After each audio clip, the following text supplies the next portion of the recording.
What's up? Hello. Hi. How you doing? How am I doing? It's not loading. Good. Hi. How is everybody? I don't think on-stream chat is going to work because everything is broken. So you're just going to have to deal with me today. Uh-oh. Hello, Delphi Star. Wait, let's see. Okay, did Delphi Stars come up? That was the first one. No, it didn't. All right. Well, hello. I'll look at the chat on my other monitor. Hi, what's up? Oh, guys, everything is bad. Oh, the world is bad. Things are going wrong. I don't know, man. It's just is tough out here. I wanted to stream longer today, but I didn't have time. And I don't know. Everything's just kind of becoming the same thing of it's tough for me to justify working on things that don't immediately make money. It's tough for the people that I have been working on things like the secret project with to justify doing things that don't immediately make money. Everything's just been tough. But and the job market's pretty terrible. But there is good news. Silver linings. We got an apartment signed, and apartment has fiber. Which was not a decision-making factor, but does mean way more reliable upload speed, which is pretty sick. So that's some good news. We got that done. Our landlord found a person to take our place, so we don't have to worry about that anymore. Now it is just like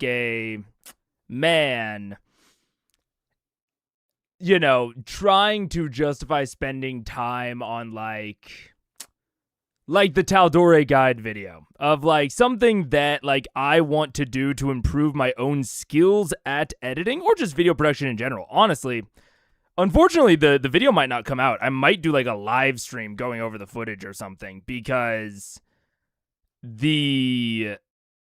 I've realized the way that I like ramble when I'm doing solo off-stream reacting, it was a similar issue with Fantasy High.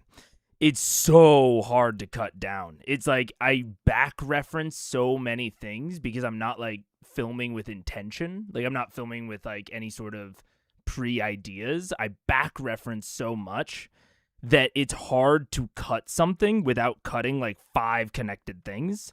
And those 5 connected things, like some of those might be interesting. So I don't know. It might just end up being like a really long video as well. Like I originally wanted it to be something that like might do good in the algorithm, but it might just be for like fans of Cries, and that might just be fine. So, but it's even that is like hard to spend time justify spend time on when I'm like trying to like study for certification tests, to increase my resume, to do all these other things. So, I don't know. What the heck out of that, though? I hung out with a friend yesterday, and we were talking about just the state of things. And at a certain point, we were like, man, it doesn't even. We can't give each other any hope, and we're just like spiraling into like, man, shit's bad territory. Or not even territory, we're just like kind of spiraling down. Word is economy is hard. Word economy is hard. Word economy is hard. It is. Well, it's interesting because I can't talk about that because I'm going to pull the secret project to fruition, kicking and fucking screaming. All right? I'm gonna be the bad guy. Not the bad guy. I'm gonna be the hard ass. It's going to happen. So much of the hard part is done. I would I would suspend literally everything besides streaming cries to make the secret project happen. It's gonna happen. It's gonna. Half because it is probably like, just to, I mean, fucking the people in chat right now are the 20 diehards. Like, I know you guys know a lot of the context around my channel and whatever. This is like, the secret project is probably the best ROI, like return on investment, in terms of time in versus value out of anything I've ever worked on. The problem is just getting it across the initial finish line, because I really learned my lesson with the Unseen campaign of not putting something out before it is ready, because I still think the Unseen campaign could have been a banger project had I had enough prepped ahead of time. Like, if I had like 5 one-shots prepped ahead of time, I think the Unseen campaign might still be going on to this day. And so, like, I'm not allowing it to release, I'm not allowing the secret project to release before it is ready and before there is like enough. Like, I talking about it with the other people I'm working on it with, it is like, I want to, in theory, be able to not make anything for it for like a month and a half, and for us to still just have enough backlogged for that to like not matter. And that process is proving very difficult, but I think it's important. I'm not going to put something out in an incomplete state, or where we like, don't meet goals or milestones or whatever, a month into it or a week into it, right? I want to make sure that it is like fully like as prepared as I can make it. And it's tough because I think that is like the venture that has the highest chance of like actually doing well on YouTube right now, or on the internet in general right now, out of anything I make or have made. Which is honestly why it's like even more important that I do it right. But it is taking a little bit. What was the Unseen campaign supposed to be? I think I missed that era of the channel. Yeah, it was basically going to be like a collaborative, a West Marches style campaign, but with community contribution as well. So not just me DMing, but other people DMing as well. There being like roleplay channels in the Discord. Basically like a sort of slightly expanded version of a traditional West Marches Discord. Slightly expanded version. I wanted to host and like moderate a lot of collaborative world building on the on World Anvil with like approved editors and approved authors, and then any DM could like use the content from the World Anvil. And a lot of it was going to be like facilitated by a Discord bot that I had running in the Discord that would manage like player characters. It would manage session signups, notifications, things like that.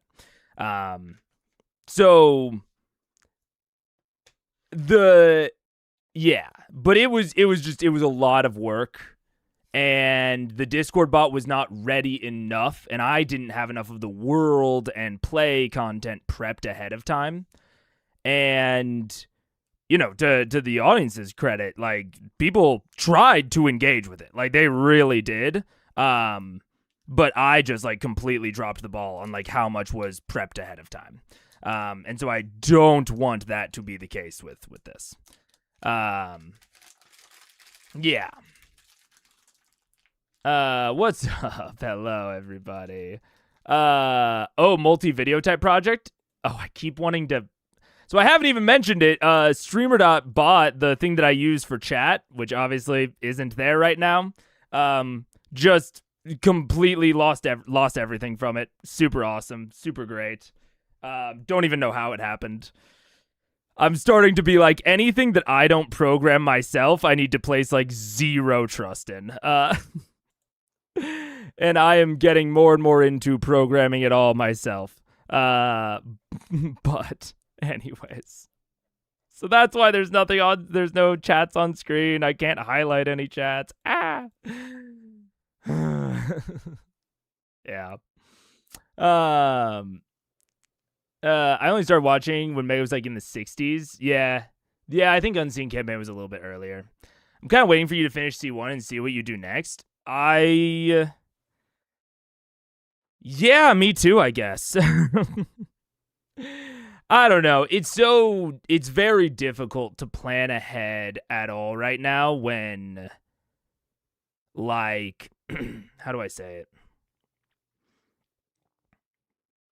It's been really tough. I've had to dismantle a lot of ego that I didn't realize that I had, because I got hired so quickly out of college, and like I never had problems like finding jobs in college, and I did a lot of different stuff. And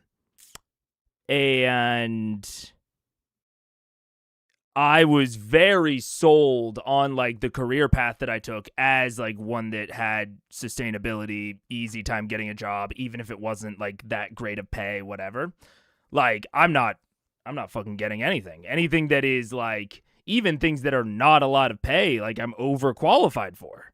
And then the things that I am qualified for, there's just like a billion other people like me applying for the same shit. So it's I always thought that if I went back to looking, which I did like, nearly a year ago at this point, but to, varying effort levels, I always thought it wouldn't be hard for me to find something. Not necessarily a good job, but just like something. And something is not like, I even tried exploiting nepotism. I had my buddy who was in management at a tech company put in a referral and contact HR directly about me, and I didn't even get a fucking phone call. Like, we worked on my resume together. He like crafted it to the role, like what he would expect to see if he was like, part of the hiring process for this role, even though he wasn't. Like, and not even a phone call, not even an email until we've moved on with other candidates. So it's tough, like just being fully transparent, it's really tough for me to think about future of the channel right now. Like, I'm just trying to do cries and like make sure that I don't ever lose momentum on it, because I like, it would be crazy not to finish it now. And then figure out what I want to do while I still like am looking for a job and like trying to study to like get certifications or skills or whatever to improve my resume. Like I got to figure out what I want to do. Do I want to jump into a new series at that point? Do I not? What do I do? So we're just going to keep trucking on Critical Eyes for now. And, a lot of this decision making gets a lot easier if I just, get a job. So, I'm trying to make that happen. But until that decision making gets easier, I just don't know. It's unfortunately, I just can't make a lot of future plans for this, because it's going to fall second fiddle to what I need to do to get a job or to just make money in general. So yeah. I'm not entirely sure the current topic may have sympathized with you for the Discord World Anvil thing. Getting people to adopt a new technology and process is very challenging. Users resist change, especially volunteer users who are hanging around for fun and have a low ceiling of time investment. Yeah, and that's, I think that's the thing with any new any new thing where there's a lot of, like you said, like volunteer users. So I'm also thinking about it for the secret project stuff of like anyone that we are trying to attract with this is there as a volunteer. We have to like make sure that we are consistent, that we are reliable. That is like how people are going to stick around. Yeah. What is your field role? IT. IT generally. I mean, IT is a very broad field, but my specialization is like change management. But yeah. Yeah. My little Dampier that could accidentally become a vampire lord. Hell yeah. Hell yeah. I love it. I love transforming my characters. I don't see it a lot. Actually, well, I guess we saw it with Vax, with whatever he's become. But I love transforming my characters. My Paige is actually playing Skyrim for the first time right now. And she just found out from a short that you can become a werewolf. And she got so excited about the possibility of becoming a werewolf. I think people like to transform into different things. It depends on kind of the tone of the campaign and what they're transforming into and how it happens, but it's that sort of transformation, like that big flashy one, can really how do I say it? Raise the stakes almost. You can really make your character feel like they're on a journey very quick. And like the journey has changed them very quick. So I think it's cool. Yeah. Feel free to answer, but broadly, how far away is the channel from being able to support you? Close but not quite there. 2x needed, 5x needed, more than that? Let me think about it. I think okay. I'm trying to think about like the math of it, because I'll tell you it's not close. It was enough when I had like a big pot of savings to like offset the amount we had to take out of savings, but it's closer to like 10x. Depending on if we're just talking about the channel. Now, I've done other things since I like went full time to make money. Part of the problem and part of the reason I'm going back to like full-time searching is that a lot of those opportunities have totally disappeared, like especially like freelance opportunities are totally gone. So I'm making even less money than I was when I first went full-time on YouTube, even though I'm making more money on YouTube. But it's closer to like 10 to 20x. Yeah. So, and like I said, I think the secret project has legs. It could potentially close that sort of gap. But I would need it to really shoot up on the channel. Like I can't take all. I took the time on the channel for a while, and it is slowly increasing, even still.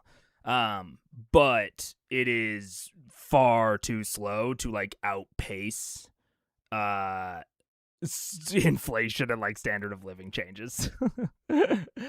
So yeah. I know you're job hunting and all, but I think you have the charisma to make long-term success on YouTube. I think every YouTuber has to be a little narcissistic, a little egotistical, because I agree. And it's like everyone in my life agrees, actually. Like my friends, my family, my wife are all very supportive of the decisions that I've made. I'm honestly probably the one that feels the most guilty about it. But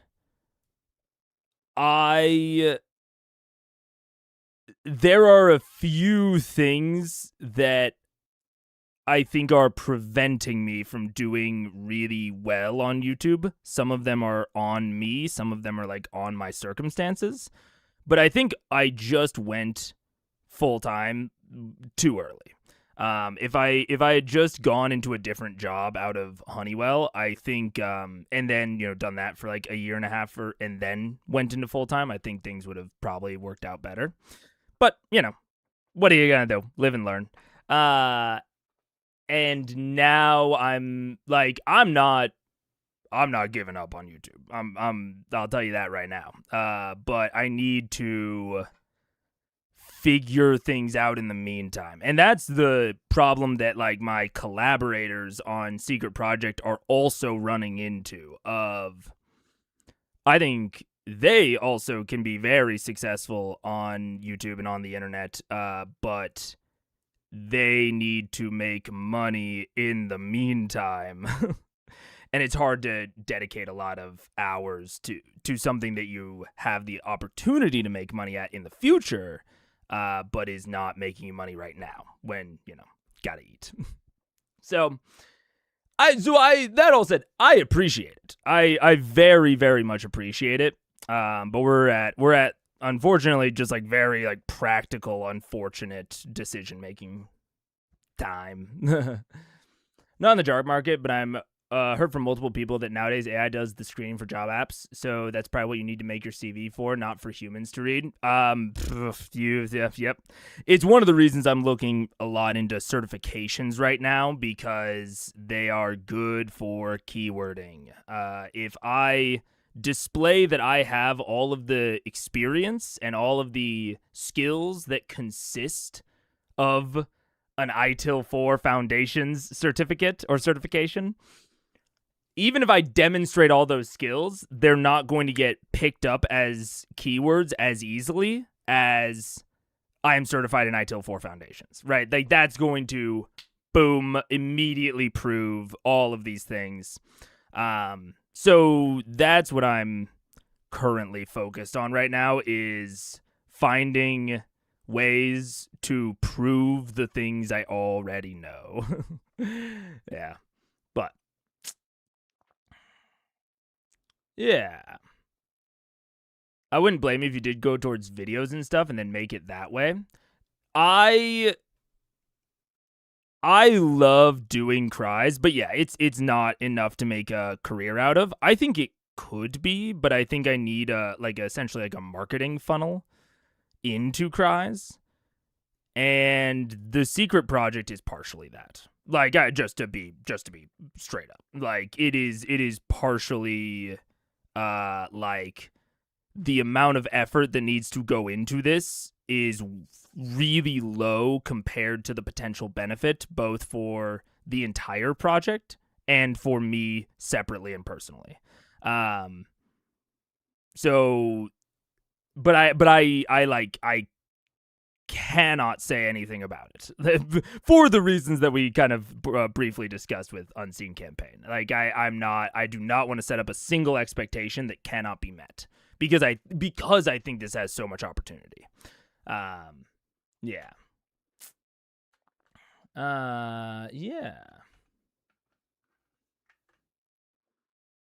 Yeah, if you have to take a very long hiatus, I'll be waiting. I'll be patient. I'm willing to bet I'm not the only one. I appreciate it. I really do, and I appreciate you guys in general. Like, yeah, I like making critical eyes. Like it's no secret that I don't watch actual plays off stream. Like, I tried to watch Campaign 4. I even tried to watch Fantasy High off stream. Didn't work twice. But you guys make, like, I do really love Critical Role right now, but I still wouldn't watch it without you guys. Like, you guys are the experience for me. And you're all really cool and informative to me. And just are like willing to have good conversations even when we disagree, when we're arguing, whatever.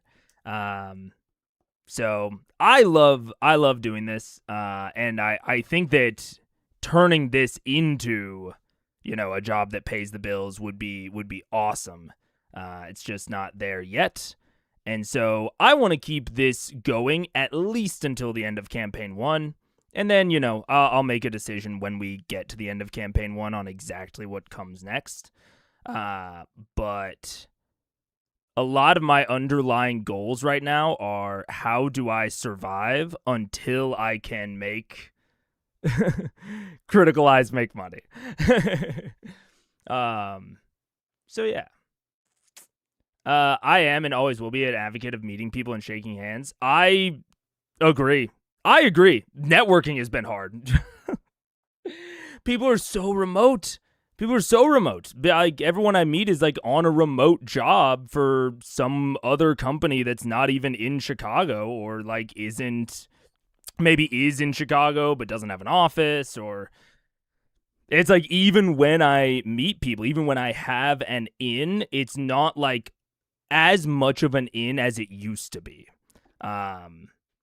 And a lot of networking events have gone paid, but there are some that are still free. Like, I'm still taking that route as well. I'm taking every route I can find, if we're being frank. I'm doing anything and everything I can, which, might involve moving out of Chicago. I'd really hate to, but and I don't think the opportunities will be great elsewhere, like, or at least better. But I don't know. It's a weird, tough time. Everyone liked the stream, only 4 likes. What are you gonna do? I appreciate it. Yeah. Need to make money in the meantime always gets me when I hear stories about so-and-so quit their job and spent 3 years on their dream game dev. Like, sure, if you have a backlog of money. Yeah, and I even did have a backlog of money. I'm just not, and I, like, I'm not going to get evicted tomorrow. I'm generally a very risk-averse person. And so it's like, even with the backlog of money that we have right now, we could theoretically keep this going forever. But I don't want to put that financial stress and strain on Paige's shoulders alone. Like, Paige is supporting us. I'm basically a stay-at-home husband at this point. But that's not what I want to be. I want to be, and if that is like what you want to be in your relationship, and both of you are cool with that, that's fantastic. But that is not my desired dynamic. And even if I could keep this going indefinitely, I am tired of not putting in my fair share. So it's, it is like, it's tough because, like, I am in the lucky position and it's not working out. And that's just how it is. Yeah. Anyways. Wish we could watch C4 with you. I know. And yeah.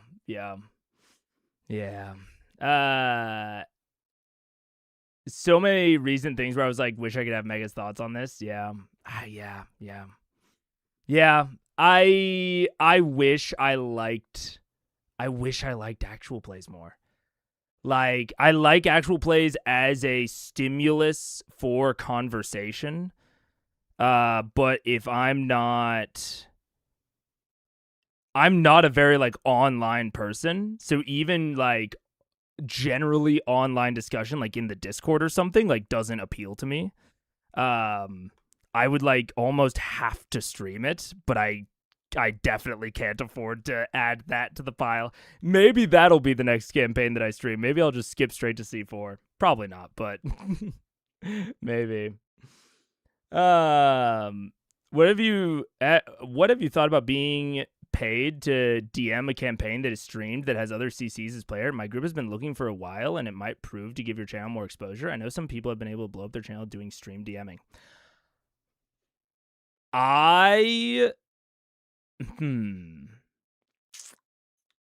That's a slightly different idea than I had considered before. Honestly, like, I've been simultaneously incredibly nervous to ever DM online.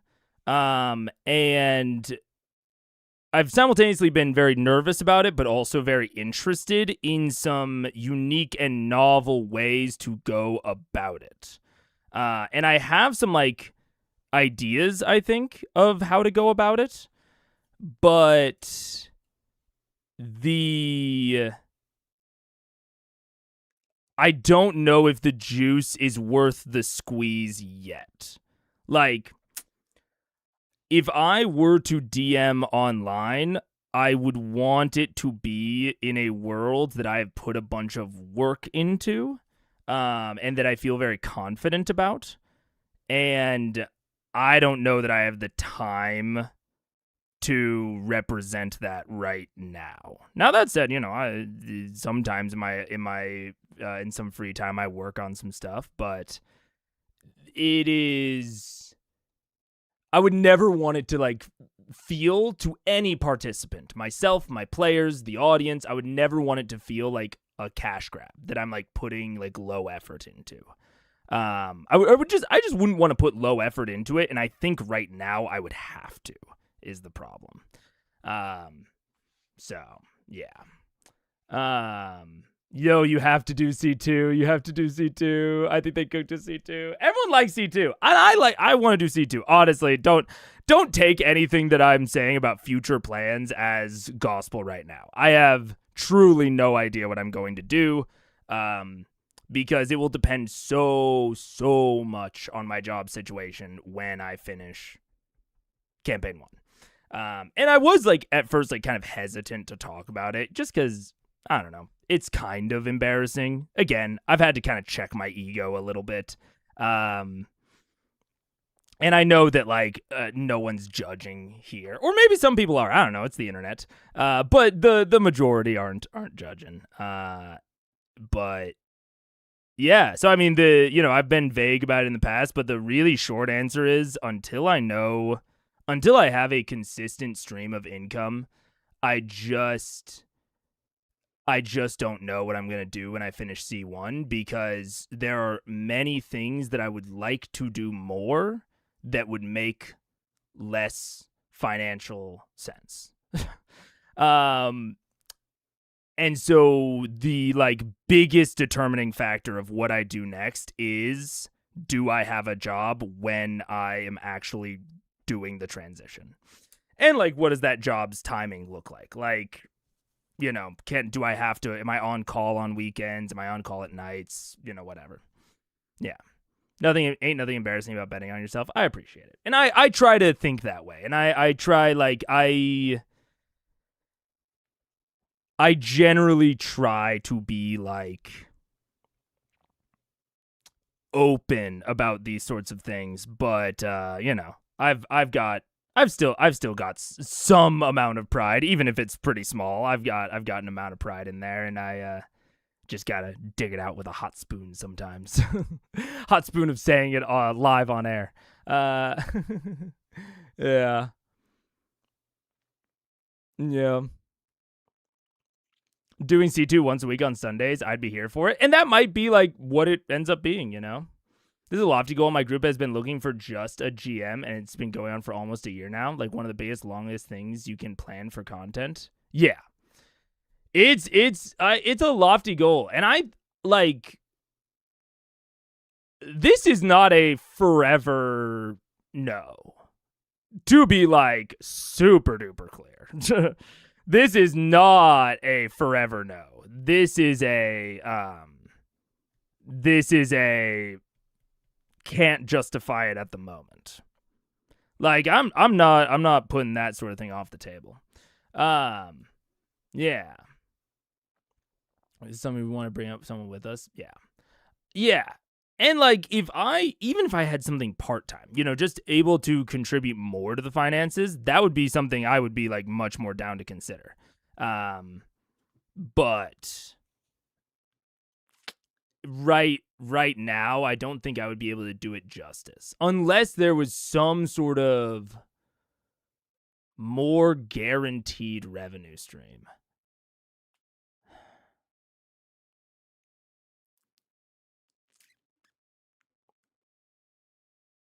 I don't know.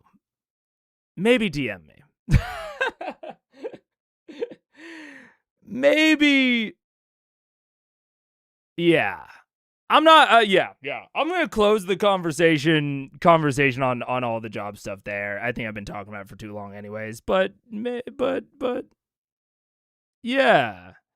I mean, depending on the ideas. Yeah. Shoot me DM. But anyways, all of that said.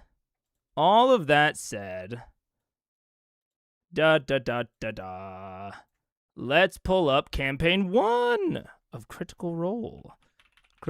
Oh yeah, and I mention that streamer.bot is completely down, so I can't Hello, everyone. Like, I used to have all the things that, like, did it all for me, like, muted things for me. Oh, yep, that chat isn't working, isn't correct. Here, let's see. I'm going to try one more time to grab the chat. We'll see if it works. It should. Save and copy overlay URL. And I should be able to put it in right here, but I think it's because the entire program got kind of messed with and now doesn't have like local port access. No! Shit. Yeah. So that might just be a black square. Motherfucker, man. It's so tough. I have a working chatbot. I'll set you up with it after stream when I DM you.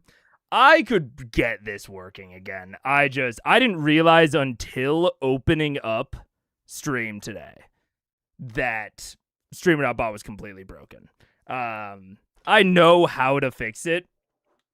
I'm just like, man, I should just make my own. Because I've worked with the YouTube API. I have a whole program that I wrote that actively gathers chats and like aggregates their content.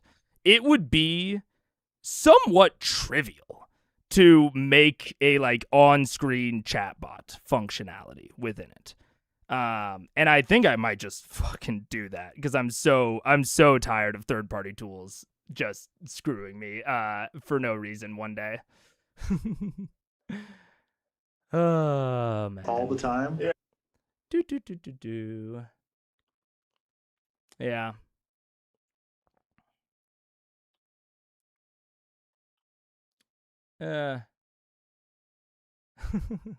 You don't say outright dumb things. I appreciate that. But yeah. No. New topic, new day. I agree. It's been a fun time. The world's cool right now. I like it, and we're having very normal situations. Nope, that's not it. Is it this one? Look at that. All right, let's just trim off some of the sides here. Bear with me for one moment. Say goodbye as it slowly works its way up. No. Let's go faster. Yeah, 100's good. And let's go 100 on the rest. I just gave you custom CSS that makes your chat transparent. Ooh, okay. I mean, I'll always look at it. I'll always take a peek. I think that. Oh. I'm also, I am not immune to the patriarchy and its influences and how it makes young men feel. I have trouble asking for help. I'm trying to get better at it, but it's still not simple. So that's also, sometimes a consideration. Okay, there we go. And foop.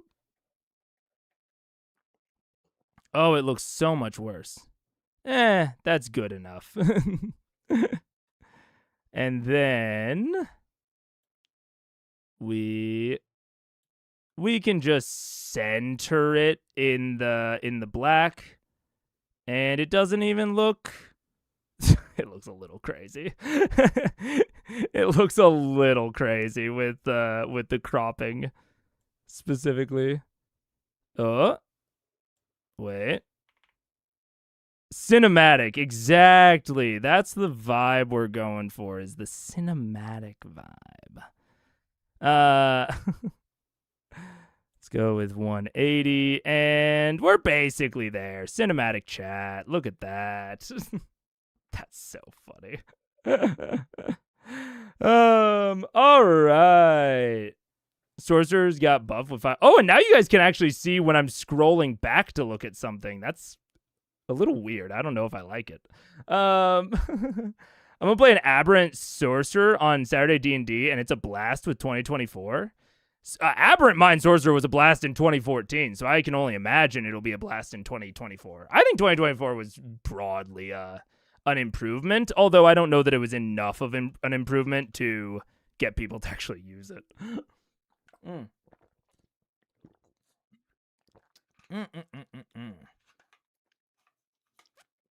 How many episodes of C1 do we have? I think this is 108, and there's 115 plus extras total. I'm trying not to look at any of the titles. Well, that's about how much we got left. It's about 6 to 7 episodes. But given how slowly we're going through them nowadays, who knows? 2024 was okay, not worth buying all new books. Yeah, which is why I didn't. I'm still using the 2024 rules, but I didn't buy the new books. Oh, the 6-7's in there. Shit.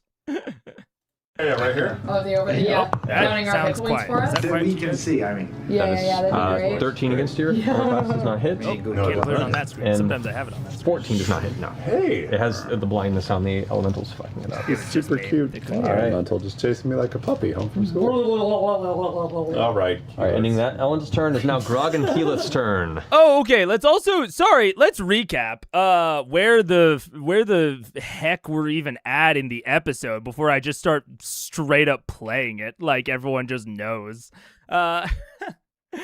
We are in the middle of a fight in the, I almost said the Grim Forge, not the Grim Forge, in the Divine Forge, in the Allhammer's Forge, against the Forge Guardian, whose name is definitely not Grim. And I really like it. Honestly, the more I sat with it, the more I liked it. I just have to give Matt kudos. This is, I think, the best example of Matt designing both adversary and map to fit well together. Like, it's not my favorite map. It's not my favorite adversary, but it is my favorite combination of the two. I think it is an incredible example of how you can design these sorts of combats and make them still feel natural, still really challenge high-level parties, even in a relatively enclosed space with a relatively singular adversary. Are there things I would change? Of course. But it is so good. It's so good that I almost don't even want to talk about what I would change, because it makes the combat, I think, inherently feel worse than it is, or than I think it is, right? The act of critique would express a feeling that I do not have. It is very good. And there's something that I didn't even think about but that I talked about at the very beginning. It just hasn't really come up this combat, but I also think that the smoke drifting towards the top of the chamber is kind of a masterstroke on Matt's part. Maybe masterstroke is too generous. It's just a solid, grounded in the world building reason for the how do I say it? To really provide some strategic opportunity to Matt's party. Because Matt could have just made the ceiling really low. We know he's not against that. In fact, he did that in the previous fight against the Pyramid Heads, right? He just made the ceiling pretty low. And I really like the kind of billowing smoke, because while the low ceiling is solid enough, it doesn't provide any sort of opportunity, right? Matt has multiple characters with like inherent flight, or maybe not inherent flight, but like the twins both can fly kind of solo. They also have the magic carpet. They have various other methods for flying, getting carried by Bigby's hand. I'm sure that Scanlan probably has some spells. Percy has spider climb boots, although I don't think he has them on right now for some reason. I don't really know why. Keyleth can turn into something that can fly, right? You can turn into like a planetar or something, just like Scanlan did, right? They have so much access to flight that just straight out restricting it with a low ceiling is fair enough, but giving them this zone above that is occluded, that assumingly they will not be able to be targeted in, but also Grim will not be able to, or they will not be able to target Grim very well, probably. It is this kind of inherent safe zone. And I actually, like, one of the things that made this fight kind of grow on me even more after the fact, like after the last stream, is because I thought about how, like, I talked about how I might make the map a little bit bigger so that they had options and opportunities to maybe, like, fully avoid Grim. Like, if they wanted to, they could move to a spot and they could say either Grim has to, like, go after me and no one else, or he's not going to go after me, right? And we talked a lot about Vax's, or I should say Liam's statement, that, you know, it doesn't matter where we move, we're still going to get hit. And I kind of, I somewhat disagreed, somewhat agreed with him. I think there is still value to moving on this map. But I did agree with his general sentiment that it seems like Grim can get anywhere on the map pretty instantly. The thing that they're not thinking about, and the thing that I thought about after the fact, is that that's not true. They have the entire smoky area above that they could move into. Vax can fly. Like, he could, even blind, probably run straight into the smoke. Like, he could almost certainly get there even while blind. Like, all you have to do is fly upward. It's not that difficult. Maybe, you know, you're going to go off on an angle or whatever, but you're going to get into the smoke, and it's going to be tangibly noticeable when you get into the smoke, even, again, being blind. Now, you know, there's maybe a complication with the fact that to clear the blind, you have to hit him, and Vax was blind at the time. But Matt did provide the thing that I asked for, and in a way that maybe a lower power party, like a lower level party, wouldn't have access to. But this party absolutely does. They are high enough level, and they have enough flight-based magic items. So I think this combat is so, not only so well designed, but also just well designed for their level. This is a good high level combat where it is specifically offering them things that require their tools to use while also being very grounded. So I'm like, the more I think about it, the more I am a fan of this combat. Like, it's very good, I think. How appropriate do you think it is for this combat to be so difficult and potentially lethal? Being TPK'd by a no-name robot would suck, but it's not like VM can fight Vecna without trammels. I think being TPK'd by no-name Golem kinda would suck. But I think the thing that would suck more about it is that the Golem is ostensibly on their side. And I think that is the more more dramatic issue or that I would take with it.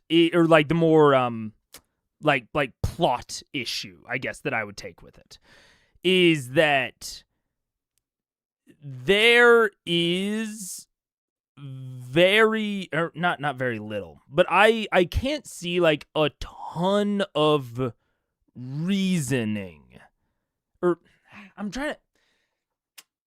not quite saying what I want to say about this. It is,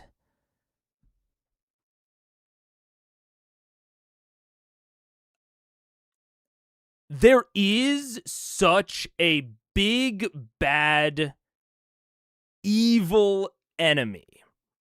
There's like a clear divide right now. This is not, currently at least, a morally gray campaign or plot. This is very black and white. And at points where it could have potentially been more nuanced, they seem to have steered away from that. And so being killed by something that at the very least was created by someone that is on side and has not been visibly, ostensibly corrupted, I think would be a really tough way for that to end. Now, that said, I don't know that this will be a TPK. It's not the easiest to tell, especially when you get to these high levels, when you're doing a single enemy, and it might be why Matt didn't go for the more like logic-based targeting priorities that something like Grim and the Grimforge and BG3 has, is because he might have wanted some targeting priority control, because as long as he has that targeting priority control, it becomes a lot more difficult to TPK them, or it makes it easier to avoid a TPK if you would like, while still keeping the challenge very high. I think there's also potential here for it to just straight up not be a TPK. So, like, follow me on the logic, right? Let's say that this automaton does not confirm its kills. It just doesn't have that sort of logical processing. It puts down the threat, it makes it to where the threat can no longer threaten it, and then it stops. So it downs everyone, and everyone has to make, death saves. But only the people that fail their death saves actually die, right? And if the people succeed in their death saves and get back up, the Golem just doesn't look at them as a threat. It just lets them leave. It's a little bit contrived, but I think it is believable enough. And I think it reinforces the fact that this thing is, at least in theory overall, on side. It is doing its mission to protect the Grimforge, but it is not going out of its way to murder them, right? It is incapacitating them, let's say. That even kind of fits in with the blindness theme. I think that could be a way to just avoid a TPK while keeping it lethal. And now they have to resurrect everyone. They have access to true resurrection. They have nearly unlimited funds. But that's going to take more time during which Vecna's getting closer and closer to ascending. So it still is a big downside, but they've learned quite a lot, right? They learned like a lot of stuff about this golem, about this automaton, to where they probably could just like easily do a second fight against it. And they've gotten punished, right? They didn't get punished with a TPK, but they've gotten punished with like the final fight being that much more difficult. Now, that also extends the timeline of the plot. That extends the timeline of the campaign. That might not be desirable for you as a GM. So I think it kind of depends on like how open your players are to TPKing versus extending the campaign. Like, which one would they pick? And that is probably how I would base my decision there.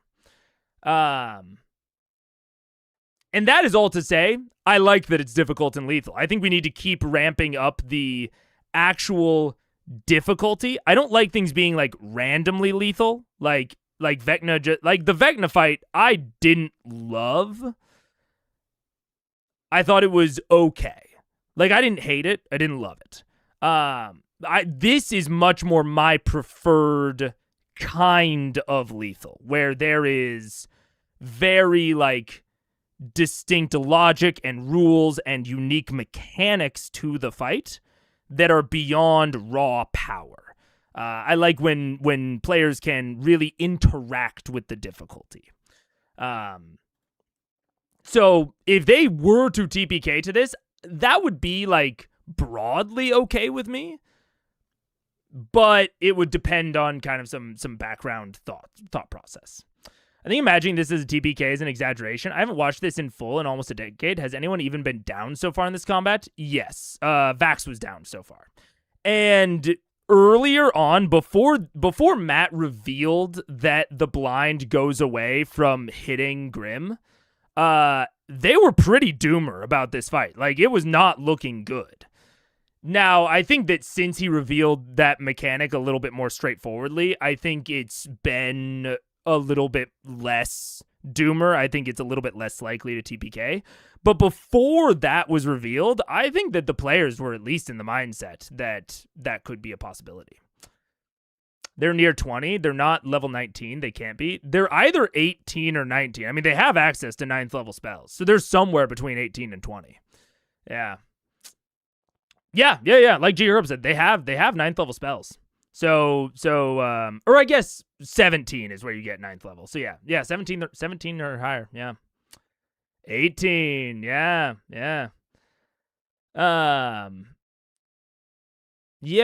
Matt is lucky nobody's using the wish spell. It's so basic to its basic extent because it's a nuclear arms race spell. It is. I have never been in a position where one of my players has had access to the wish spell as like a permanent addition to their spell book. We would have to have a conversation off the table about how they use it. I've just never been in a position where someone could, but we would have to like talk about it. Yeah. I'm pretty sure that's not how death saves work. If you don't get a natural 20 and don't fail, you stay down for 24 hours, then have to roll saves again. So it's a bit fudgy to run things that way. Do you have to run saves again? My understanding was that you went stable, and then if you were stable and completed the length of a long rest, you would heal. Am I wrong about that? I could absolutely be wrong about that. I've never had it be relevant. I've never had everyone in a party go down, but then just stay there unconscious. So I can't say that like I said, I can't say that I've been in the situation to have that matter.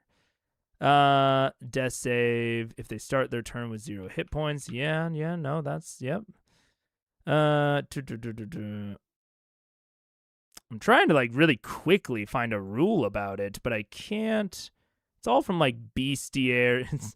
I just looked up death. Uh, death saving throws. Okay, third success, you become stable.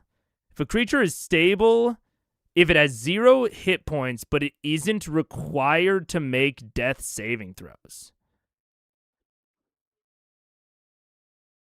I don't know. I actually can't tell. It does, or at least in the 2024 version, it doesn't specify if you would have to restart making saving throws. Because, I mean, even something like not eating for a day only imposes exhaustion, which would make death saving throws harder, but they wouldn't cause you to restart death saving, or exhaustion wouldn't cause you to restart death saving throws. And I don't see any reason why you couldn't take a long rest while unconscious.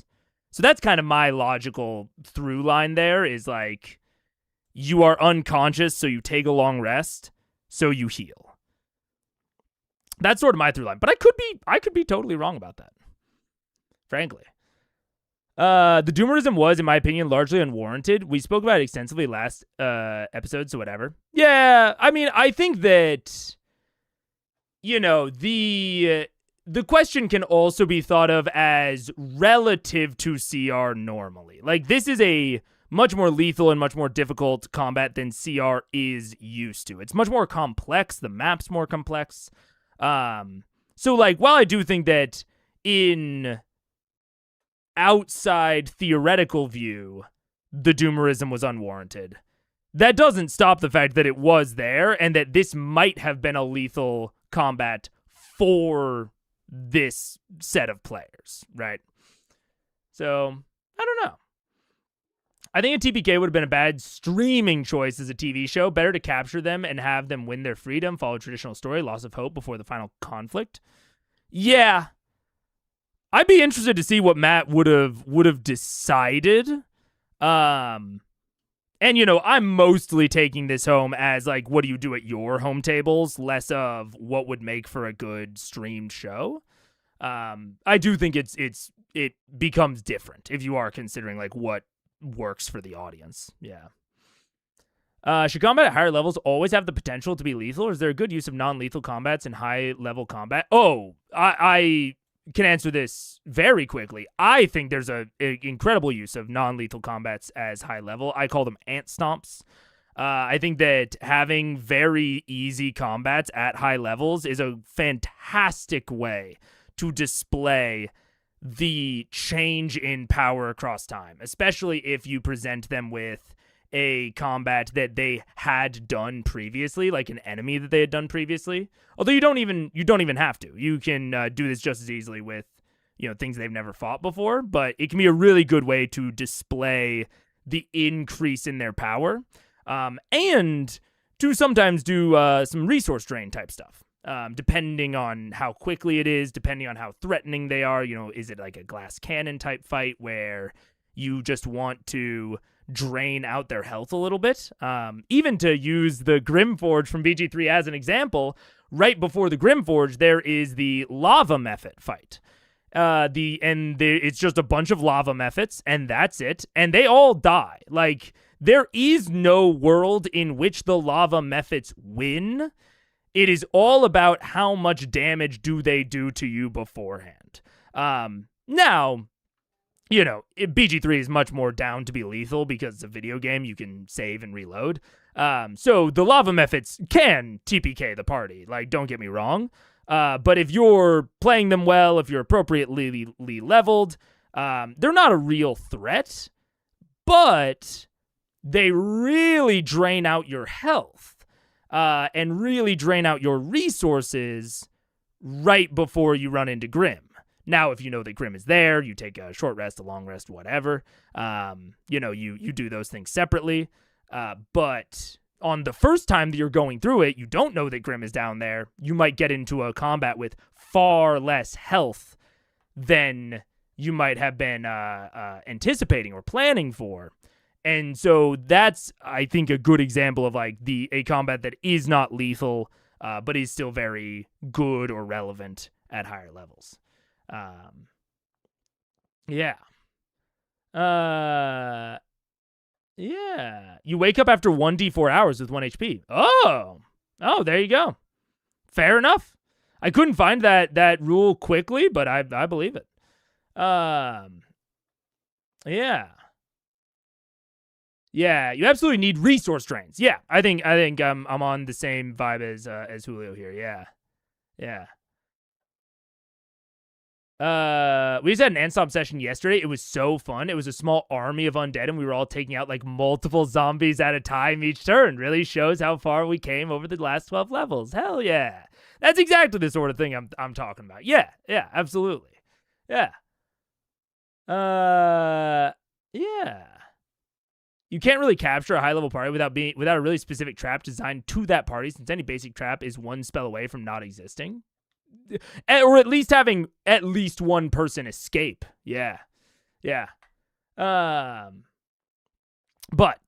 anyways, so all of that said, I really like this combat. I like its lethality level. Like, I like its danger level. I like its complexity level. And that's not saying that, like, things should always be lethal or dangerous. And sometimes I think Matt has been too lethal or dangerous. I also think that sometimes he's made combats too complex. Like, he has introduced too many new things or too many novel things all at once. I think the Kraken fight partially suffers from that, of having restraining and swallowing and pacifism and et cetera, et cetera, et cetera. Also underwater.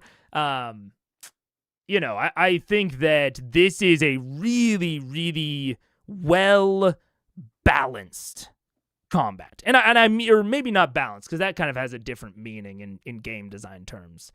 It's a very harmonious combat to me. Everything feels like it's working together to produce a higher result, which I love.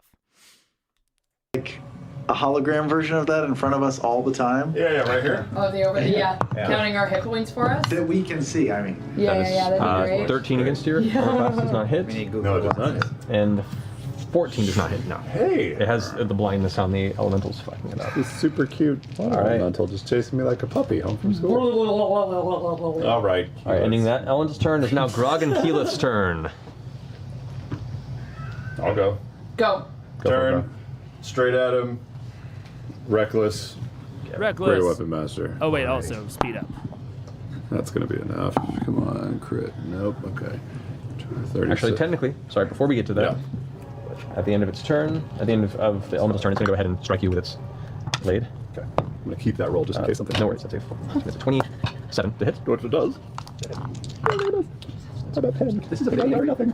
We have to have more faith that we can just do an enormous amount of damage when we 36 points of slashing damage. Reduced to half, so that's 18. And the constitution saving throw.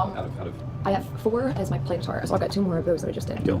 In terms of myself. Well, that'll be fine. So I get tapped. 24, Yeah. I hope. That's fine. 24, yeah, you resist the blindness. So your turn. Unabated is your 4. Right, -5 is 31 to hit. Yeah, that hits. Jesus. It was a great roll. And the second one That's your grog. that's pretty big. 16. 34 -1, 5 is 29. That hits, yeah, both do damage. do a little role play here. Oh, baby! 17 plus 10 is 27 for the first one. Oh, no, I'm sorry. That was a 1, so I'm going to re-roll it. 5, 21, 31 for the first one. 31. Alrighty. Second one, 3, 29. 29, and my fucking necrotic dice. 2, 4 more. They do, like, okay. Alrighty. Mix together. That ends your turn, Grog? That does. Alright. So can you use this next? Actually, can I just move? I'm just staying in melee, but I just want to come over here and decide to golf swing me into the fucking lava river. It's going to go and use the second legendary action to attack you as soon as you move around. It's going to sweep low and attempt to try and cleave you in half. Advantage against you. Natural 20. Oh, knock it off! That reckless attack, man. He gets advantage on all attacks against him. That's true. That's the reason I roll so high most of the time. Well, 10 and 8. There are a bunch of Yeah, you kill them before they can 3s, retaliate. Yeah, then there's the 19 on the second one. 73 points of slashing damage. Whoa! What is that divided by On 2? 3d12, it was a 10, 8, and 12. What was it, 76? So that's 30. Are you okay? 7? No, it's 20, 30 times 2, 60 plus 13, so 73. So half of that would be 36. We'll say 36 points of slashing damage and make constitution saving throw. God fucking damn it. Yeah, 24. 24. 26 Okay. minus You're just thinking still? Oh, I can still see? Yes. Yeah, you can still see. All right, Keyleth. Oh, okay. You can still see? Everyone's good? Yeah, I can still see. You're up? Everyone's up? Okay. I'm going to... Scanlan's dead, or unconscious. You're with him. He's fine. I'm going to fly over and, to him. 120 feet. Yeah, you can get there easy. So you fly I've got over. 5-foot reach range. And I do my multi-attack. That was my Minotaur. Already. So 2 hits with +2.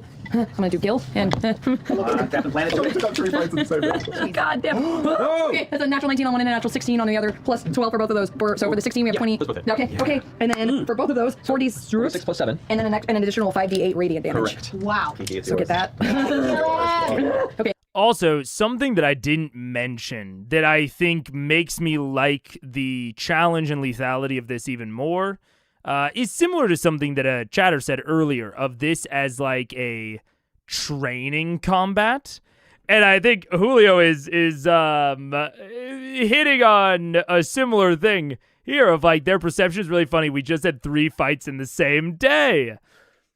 I think this is really good for displaying the process of resource drain, because they haven't really had to deal with that a lot during Vox Machina. And I don't blame Matt. That's a very hard thing to like deal with as a 5e GM. Like I think that resource draining and getting the appropriate amount of combats or just encounters, we might say, between long rests is like one of the fundamental challenges of running 5th edition. So I don't blame that for not being super present in CR. But I think it's really good to present them with it here if you want to use it for Vecna, and I think you should use it for Vecna. I think that having a bunch of, like, if you have resource drains and you follow the, like, maybe not, you know, what is it? I think someone just put in chat. Yeah, 5 to 8 combats a day. Yeah, no one follows that. But it is good to approach that number because suddenly the balance starts making a lot more sense. And it starts being a lot easier to prep out encounters in a way that you can reasonably predict what's going to happen. So I think for a final boss, someone like Vecna, it's not very important, but it can be important to do what D&D wants you to do in that situation so that you can prep your final villain of the entire campaign with as much knowledge as you can, right?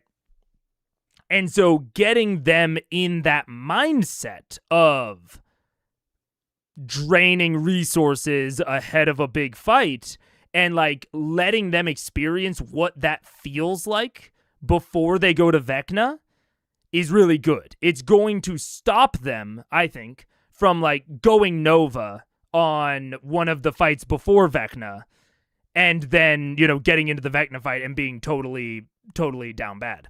I think it's good to get them thinking about this sort of situation. Yeah. Yeah. But C1's majority is all about the Chroma Conclave arc in episode numbers, in which they travel to a new place and fight like twice, maybe with a rest in the middle. Yeah. Brennan quote, fuck long rest and short rest. They don't need them. They shouldn't. You just got to figure out how to make it to where they can't take them reasonably. There can be a healthy midpoint between the suggested 6 to 8 and CR's 1 fight adventuring day with 7 players. Absolutely. And I mean, I think that 2 to 4 is solid. And you can also have encounters that drain out resources that aren't necessarily combats. I think the problem there is that most of 5e's infrastructure for draining resources does surround combat. So you have to be a little bit creative with how to drain those resources outside of that combat. Yeah. Playing a wizard for a couple Don't be afraid to say you toss and turn and catch about 15 minutes of sleep, but it's been too recent since your last long rest. You get the benefits of a short rest, though. Even in that case, we are now just punting the problem towards time management, which is its own problem in 5e, right? It's 5e doesn't provide an infrastructure towards making timers and long-term threats and progressing those long-term threats. Like, it doesn't provide any mechanical infrastructure for that. And so that is then, like, accurately or getting the problem out of, okay, they can't take multiple long rests in a single day.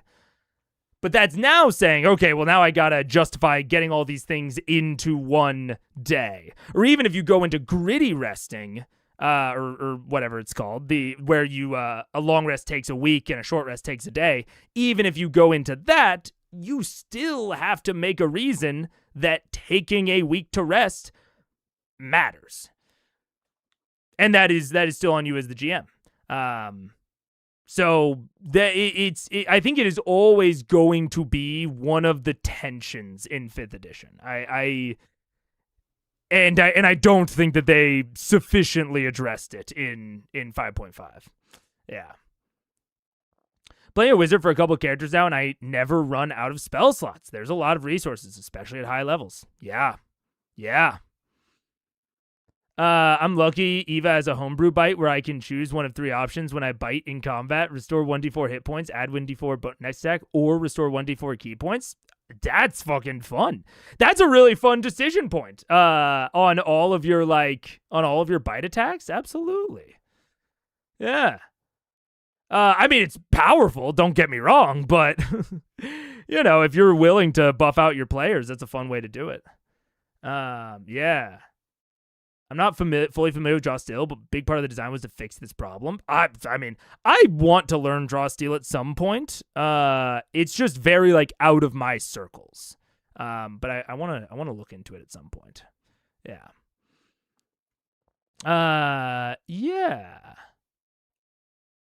Yeah. Experience is a resource collected from encounters, and they power your characters, so it makes sense to push on, but you need to rest to cash them in. Oh, in Draw Steel. Interesting. Yeah. Also, if you picked the correct spells, you can win most fights off one spell anyway, so even with 8 combats, you might not run out of resources. Yeah. Yeah, D&D is a resource management game without... It is a resource management game that does not have built-in ways to automatically pressure player resources. And I think a good example of a game that I'm aware of that does this, maybe not perfectly or fully, but at the very least has a mechanism for this, is Daggerheart. And it didn't exist, at least to my recollection, in the beta that I played on stream, but in full release, when the party rests, whether it's short or long, the GM gains an amount of fear. And I believe it's proportional to the player count, if I remember correctly. And that is still not enough, to be clear. But it is a mechanism to work with. And I think it's one of the nice things about Daggerheart in general is that GM power and player power are sort of constantly linked together. It doesn't fully balance everything, to be, fair, but it is this nice little, it smooths out the balancing curves, if that makes sense. It really, the fact that the GM's power in combats or encounters or social stuff or exploration or whatever, the GM's power to make the situation worse, more dangerous, more lethal for the players is tied to this resource, the fear, and fear is tied to player power. It's either tied to them getting hope, which is their main, a class resource, or at least it's a consistent class resource, like an action, or it is tied towards them regaining all of their resources, regaining their health and their stress and whatever. And I think this is helped by the fact that players can't have to make choices. They have to take long rest actions, so they can't get everything back. It means that you can have a really hard fight one day, like a really hard single fight, and some of the like power from that fight gets essentially ported over to the next day, right? Because they can only heal their armor, their stress, or their health, right? They can only heal 2 out of those 3 things. And that's not even to mention if they have like the warlock situation where they have to take a long rest action to do something else, or if they want to craft something or what have you. So I don't think that Daggerheart addresses it perfectly necessarily.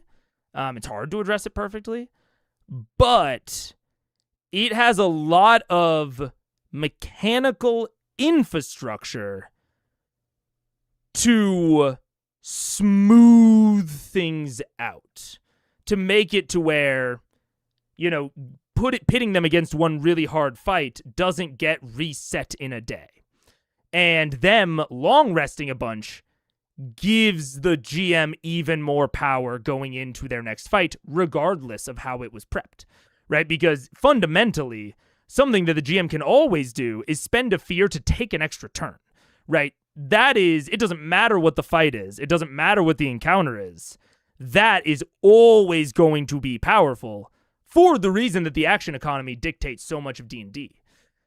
For that same reason, being able to spend a fear to take an extra turn is always going to be powerful in every situation.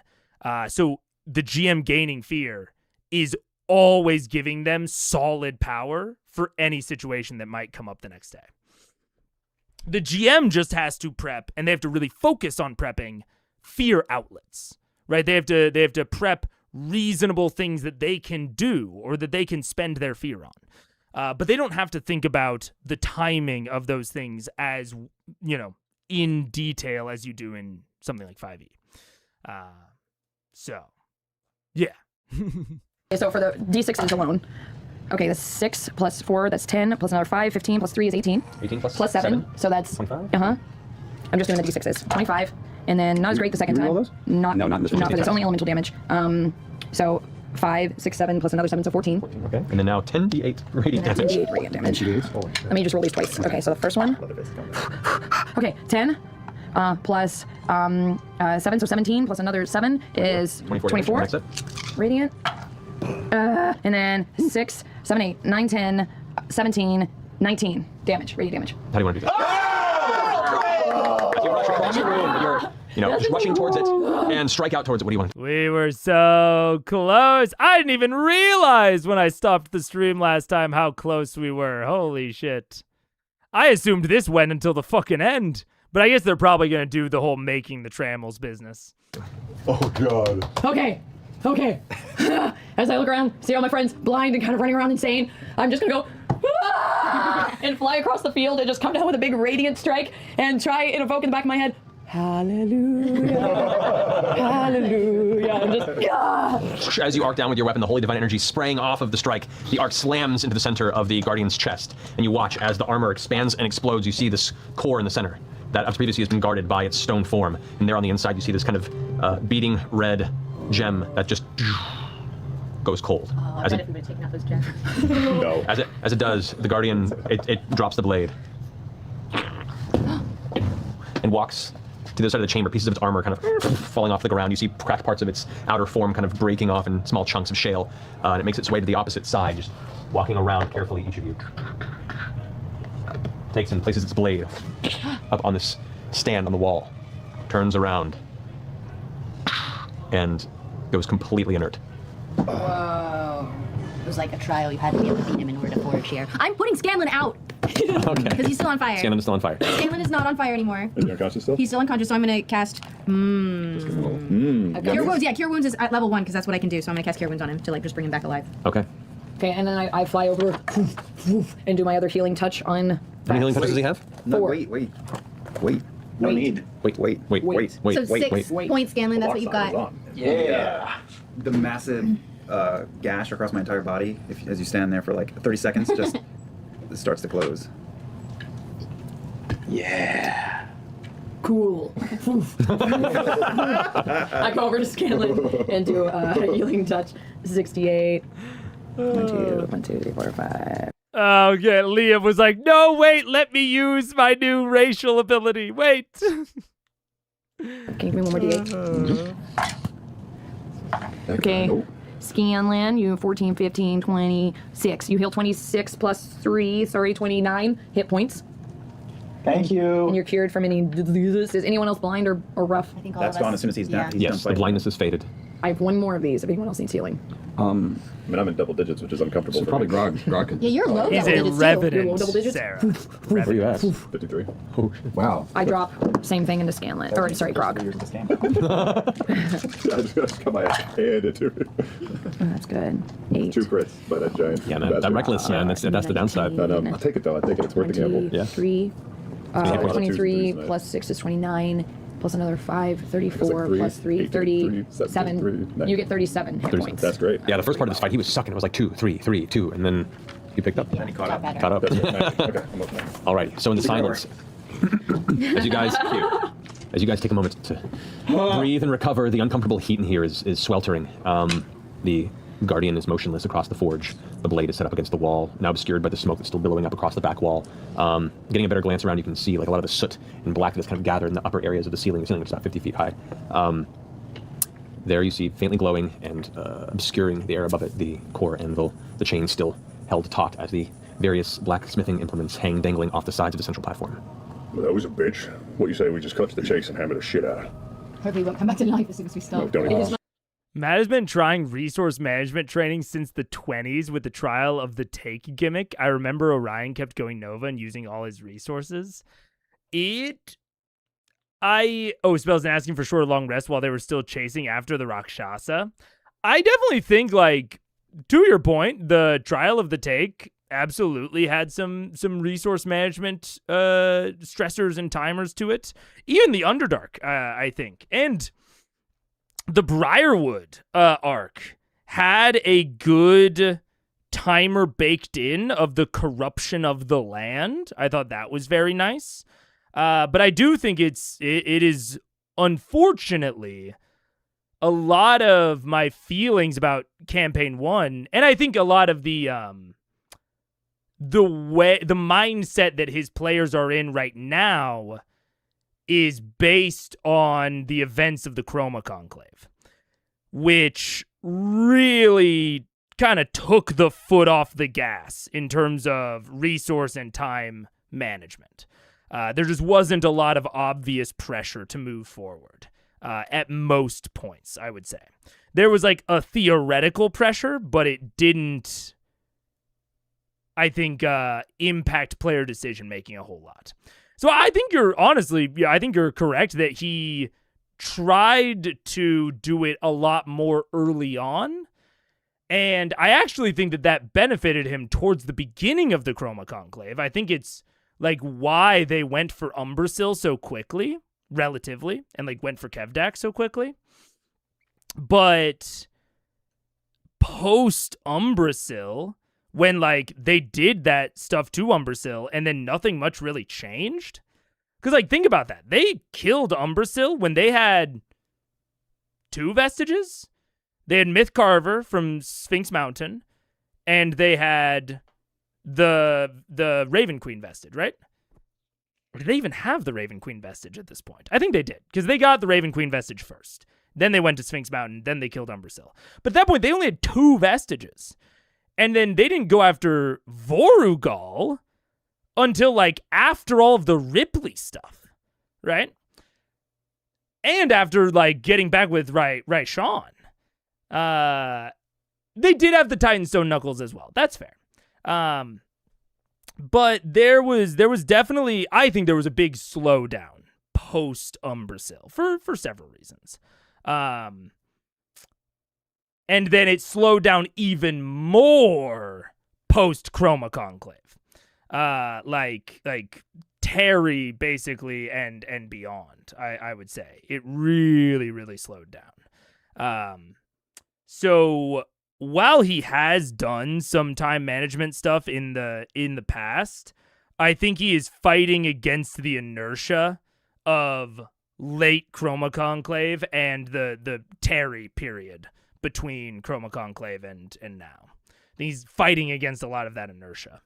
My elemental still like going rogue. I will say at this point, Elemental took quite a bit of damage that you guys quickly dispatch it. Like, I don't want to have to worry about you guys killing a blind Elemental. It's fine. No longer blind, but still, you just kind of... Caleb just goes like Mickey and Fantasia for a second. It's just like the axe to the brooms. Yeah, basically. Like, You see the horrible shadow against the wall. Killing my creation. Sam,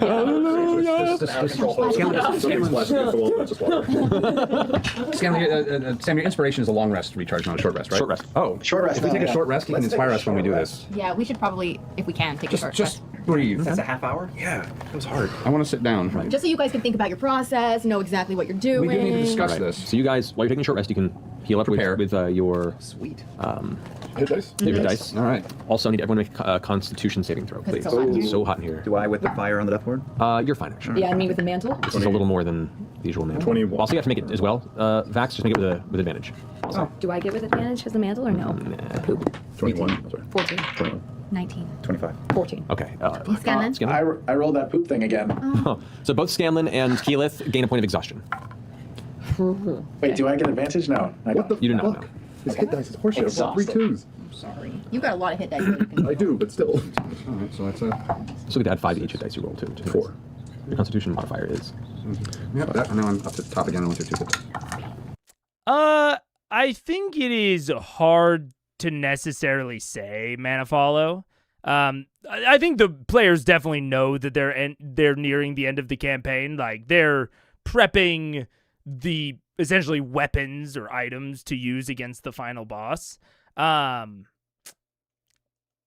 I think that whether or not they are motivated to get things done fast or slow down is kind of neither here nor, or it's not based on that, I think, unless we start considering potential like metagaming complications.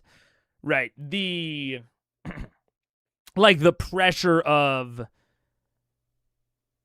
are they nearing the end of the campaign, and do the players, not the characters, want the campaign to be over? Like, are they looking forward to, I don't know, having their fucking Thursdays free or something, you know? Are they ready to play a new character? You know, I think that those things might motivate someone to make fast decisions. If they are conversely super duper invested in these characters, if they are super invested in the story and the NPCs and making sure that everything works out well, they are probably going to be motivated to slow down and take hesitant decisions. And especially if they like showing up every single day, they don't have, you know, other outside stressors, you know, maybe they're pretty free at work right now, whatever. It's all stuff interior to their heads that I cannot even begin to guess at, right? It is all, I don't think it goes one way or the other predominantly. I think it really depends on the individual thoughts of each player. And the GM. I mean, Matt is maybe the person that I can, and maybe Marisha, that I can speak with the most confidence about, because they have a wedding coming up.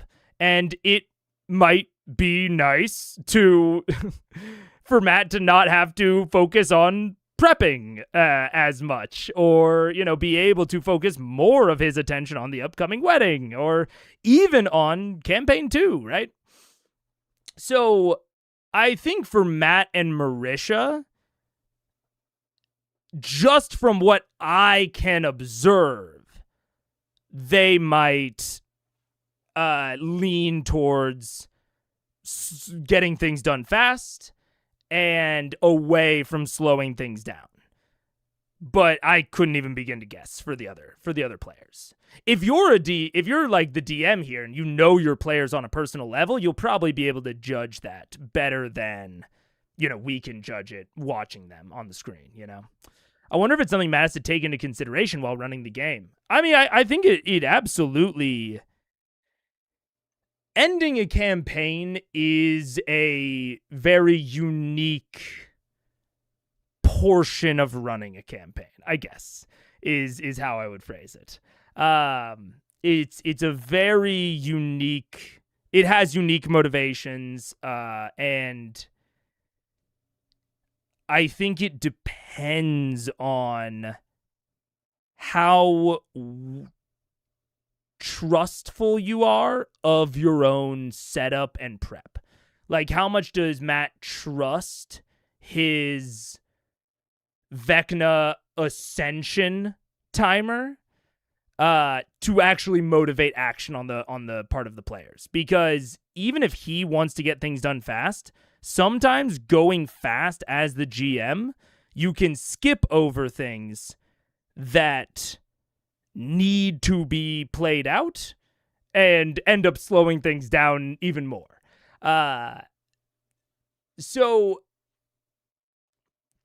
you know, how involved he is and how much his decisions aim towards that, I think, depend on his confidence in his timers and his overall, like, nervousness about what he has prepped. Like, the balance of interesting to confusing, how much he feels he needs to clarify. I think it is going to affect the decision-making no matter what, but it's hard to tell exactly how from the outside. Yeah, and then I get my heal back. I get my action surges back. I get my grit. Grit comes back on a short rest. I'm back to 144. I'm back at the temporary 137 due to And I'm the going to really feast. quickly Yeah. fix bad news, which was 11. I got it. All right, so Okay. Alrighty. I fixed bad news, There you go. Interesting encounter. and wow, and so many things just don't work anymore. Okay. Yeah, yeah. What's wrong now? Oh, just like I burned all of my my hexes burned, my spider climbs burned, Yeah. my diplomacy Yeah, is we a need long to rest rest, before that y'all. goes So you again. guys finish your short rest. Yeah, and then we need so Balls what do you out. want to do in the chamber? You have the whole chamber's at your disposal. What do you want to do? Yeah, I would like to go to the top where the core amble is and start pulling up each of the tools that are hanging by the 4 chains. Okay. You find numerous sets of tongs. You find twisting tools. You find metal punches. You find chisels of all sizes. You see what appears to be a form of leg.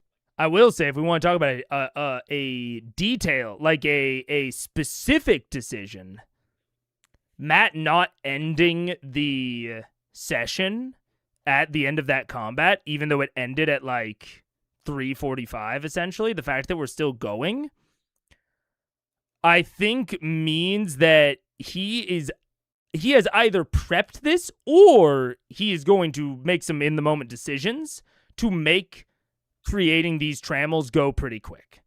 Like, I think that, and I think it's fair enough to do so. We have narrated, and like it has been established in the fiction, that Travis has, or Grog has, all of the knowledge on how to do that. Like, he has all of the smithing knowledge. They have like the recipe. And it seems as though creating the trammels is not going to be an actual like puzzle. The puzzle or the challenge in front of creating the trammels was this Guardian. And so now that we have taken out the Guardian, I think there is reason, if you're not towards the end of your campaign, right? If this is like middle of the campaign, there might be reason to just end it at that Grim fight and then go straight, and then, you know, leave the crafting of the trammels for the next session. But if you are wanting to go through things a little bit quicker, hurry through things a little bit more, I think there's reason to do the crafting of the trammels now, because you can then wrap up leaving the entire place, like leaving the cave, going back on the boat, whatever, like exiting the dungeon. You can wrap that up in a hand-wavy end of the session or before the session thing. I mean, if you were running a home game, you could even do it between the sessions if you really wanted to. And that will put the... And like, I'm someone who likes escape from the dungeon type sequences, but they can take longer than you might have otherwise wanted them to, right? They can be filled with those little momentary decisions that can really eat into the screen time of your session, right? And it's much easier to hand wave those sorts of things at the end of the session or the beginning of the session than right in the middle. You lose so much momentum and have to build it back up from scratch when you hand wave, large periods of time where the players are like doing detailed things. So, from that perspective, he might want to hurry through the crafting of the trammels in a way that he might not have wanted to otherwise. Like if this wasn't at the very end of the campaign. So I think this might be an example of a place where the end of the campaign is determining some of his thoughts here. And I think it's fair to do so. Or, maybe he just wanted to craft them this session, and maybe it was as simple as that. Who knows? Power of God and anime on your side? Which immediately, weirdly for you. Leg vice is a small device that you use to clamp metal onto the anvil to work on it. You use your kind of foot to hold down with pressure. You also see the hammer that was chained to it as well. I mean, that all said, though, it still takes 30 minutes, so it's not that quick, but quick relatively. Pull that up. Which is very, very well especially made. If that 30 minutes includes the hand wavy portion. Hammer metal look with gold inlay. It looks like scrolling all across it in places. All these pieces of all these different. Also, all of that said about why I think this might be an appropriate decision. If we're not at the end of the campaign, or if time constraints, like real world time constraints, aren't a factor or as big of a consideration, I would make the crafting of the trammels something a little bit more. They're so relevant to Vecna. They're very important. And they've been kind of the half focus of the arc before right now.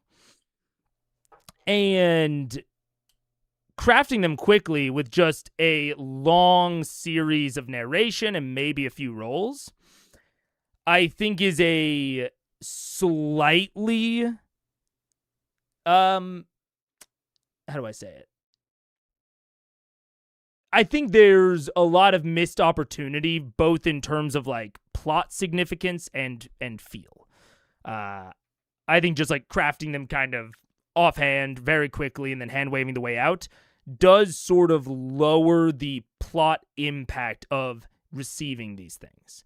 So if this were more towards the middle of the campaign, I would opt for giving these things more attention and more sort of significance. I would not only maybe make a guardian, but then make the actual crafting of them a little bit of a puzzle somehow. I would take more of a detailed look at it. But at the time and position that they are in this campaign, I think it's fair to not do that. Yeah, and this arc does feel a bit rushed, and the pacing is kind of odd in some places. And I think that is one of the biggest struggles with end of campaign stuff, especially if anyone has exterior commitments that are pressuring them. I'm dealing with it right now in my own personal campaign. I've told the players I want to wrap things up soon, but I am very actively trying to make it to where the pacing doesn't feel rushed, and that it feels like they are getting, appropriate kind of action and consequence for things. But that is difficult when you do have like an end point in your head that you are moving towards. It can be really difficult to keep that pacing good like it might, or like you might, when you're in the middle of the campaign. I think it's a tough challenge. Yeah. I would love if the rest of the episode was just Matt describing forge equipment. I mean, there's gonna be a lot of that. All DMs know more about metalsmithing than most people. I know almost nothing about metalsmithing. I know like the basics, I guess, which maybe is more than most people. So maybe that is the case. I don't know. than like the average person, probably. But yeah. But beat mostly because most people know literal 0. Yeah. Tools are all chained to the actual sides of the anvil. Can I tell what material the black part of the hammer is made out of? If it's rock, metal, some sort of volcanic glass? It appears to be metal. So these trammels need to be made out of platinum. You know how to do it, right? I mean, No, I know how to do it. Okay. So what do we do? I have the chunks of platinum. I hand the chunks of platinum over to Percy to put the. I guess they don't have to be in. No, they don't have to be. We're going to have to smelt them. Oh, They're just gonna be melted. so we should do that, right? We're going to Ooh. This is a time I normally really respect and admire Matt's ability to stay silent and just like let his players talk. One of the issues with the situation we're in right now is that Matt has, or not Matt, but the world, which Matt runs, has implanted knowledge into Grog and Percival's heads that Travis and Taliesin do not have. So this is a scene and a sequence that Matt has to take a little bit more of a guiding hand than he normally does in. If he doesn't, like, they don't, like, Travis doesn't literally, like, know what to do. He doesn't know, like, what the thing is. Like, Taliesin right now is saying, oh, we have to melt it first. But that is just knowledge that Taliesin has. It's not the extended knowledge that Percival has. And so this is kind of a weird situation where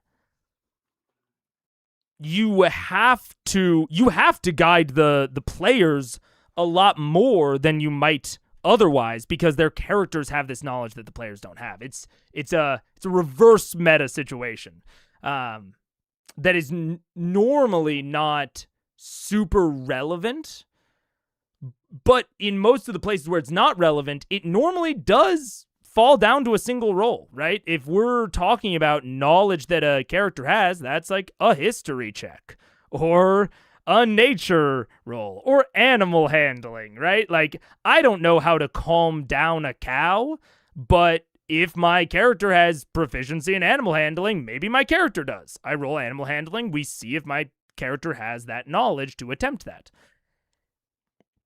But when it is knowledge that is not governed by a skill, it's a little bit strange. And it sort of falls into the area of, like, sometimes we talk about with social checks of, like, persuasion, deception, whatever, where, like, the player knows how to do it and the character might have separate knowledge about how to do that. And how do you marry those two things together? How do you marry the character's skill and knowledge with the player's skill and knowledge? And it's a tough challenge. I think most GMs fall on the side of, like, letting the characters narrate, and then once they get to a point where they stop narrating, we boil it down to a check. And maybe the check has advantage depending on what they said, or maybe you lower the DC, or, you can do a million things based on what they said. But this has to, I think, pretty quickly boil down to a skill check. And Matt probably needs to jump in on that relatively quickly, because there is just this knowledge gap between what the players know and what the characters know. IMO, Matt does that way too much. Does, like, the just, like, letting his characters talk. It's tough for me to say. I think he does it a lot more than I do. But also, I think that it sometimes elicits some of the best scenes in the entire show. I think there's probably a healthier middle ground where Matt takes, like, slightly more control and moves things forward slightly faster and allows his characters to just talk slightly less. But it's hard for me to be super critical of it, because I do think that it is a practice that has resulted in some very high highs. And the lows are relatively minor, but they are pretty numerous. So it's difficult to say for me. It's specifically frustrating when it's basic information their characters would have, say basic knowledge of gods or country, and Matt just lets them be wrong for no particular reason. Of course, there's nuance to it. And I do think that that is kind of the barrier, right? Is like, how much do you let them be wrong when their characters probably have the info?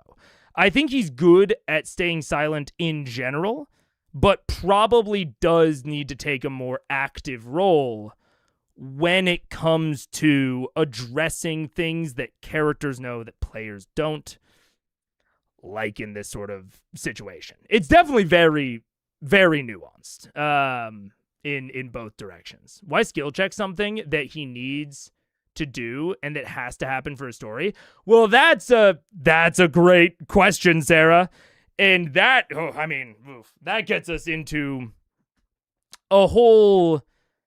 I think, there's kind of 3 ways to go with it, right? If we don't boil this down to a skill check, then the characters just know, and so they should just do it, but the players don't know how to describe their characters doing it. So the GM just has to describe it. The GM essentially has to take over the control of those characters for a little bit and just monologue for a little while, which is kind of boring. Like, we talked a lot about monologuing during the kind of Godly Realm days a few episodes back, of like the monologuing in like the domain of Ioun, in the domain of Paylor, like when to let your players jump in on it, when to just keep going, like just describing for a while, depending on how interested the players are in the thing that you're describing, like how much they are fundamentally interested in like the process, it's just going to be kind of boring. Like, unless you're interested in metalsmithing, I can't really imagine the creation of the trammels actually being that interesting. So, I don't know. It's tough. It's tough for me to say that Matt should just take over the scene right here and just narrate them through this entire process, because I don't think that'll be overly interesting. But that's also why maybe you need to make the actual process of forging them more interesting, which Matt hasn't. And so then it becomes, what's the best way to get through this, right? You've set up a situation where you can get through it relatively quickly. What's the most interesting way to do that? I think the most interesting way, in theory, is to let the players describe all of it. But once you let the players describe all of it, they don't know all the information, and so you're slowing things down, which is the thing that you wanted to avoid in the first place. That's why you didn't make it more interesting, is because you wanted it to go fast. So I think you have to find a balance, is kind of my overall point. You have to find a balance towards keeping the speed while keeping the interest. And I think they are kind of fighting against each other during this sort of scene. And they're fighting their dual kind of priorities in the GM's mind when running this sort of scene. Yeah. Because, I didn't even mention, but the whole, like, why skill check something that's necessary to the story, I mean, the real is that you probably friggin' shouldn't, but it's a way to add a feeling of interest, right? The idea that a role could succeed or fail is a way to add some amount of stakes or interest to the scene, but it's a very basic way, especially if it doesn't have any, like, underlying support, which I would say that this one doesn't. So it's tough. It frustrates as a GM when I see a typical CR discussions and it's like, Matt is so cool for letting his players just speak amongst themselves for an hour without interrupting. And it's like, he's a player too. Yeah. Like I said, it's tough for me. I think I do truly think it is one of Matt's strengths, but I also think it can be a weakness depending on the situation. Yeah.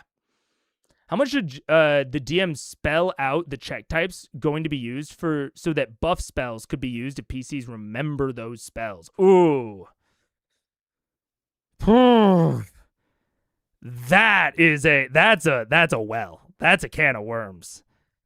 It's ooh. We've already been talking for a while. Maybe that'll come up more later and I'll come back to it. But I'll say that I think there are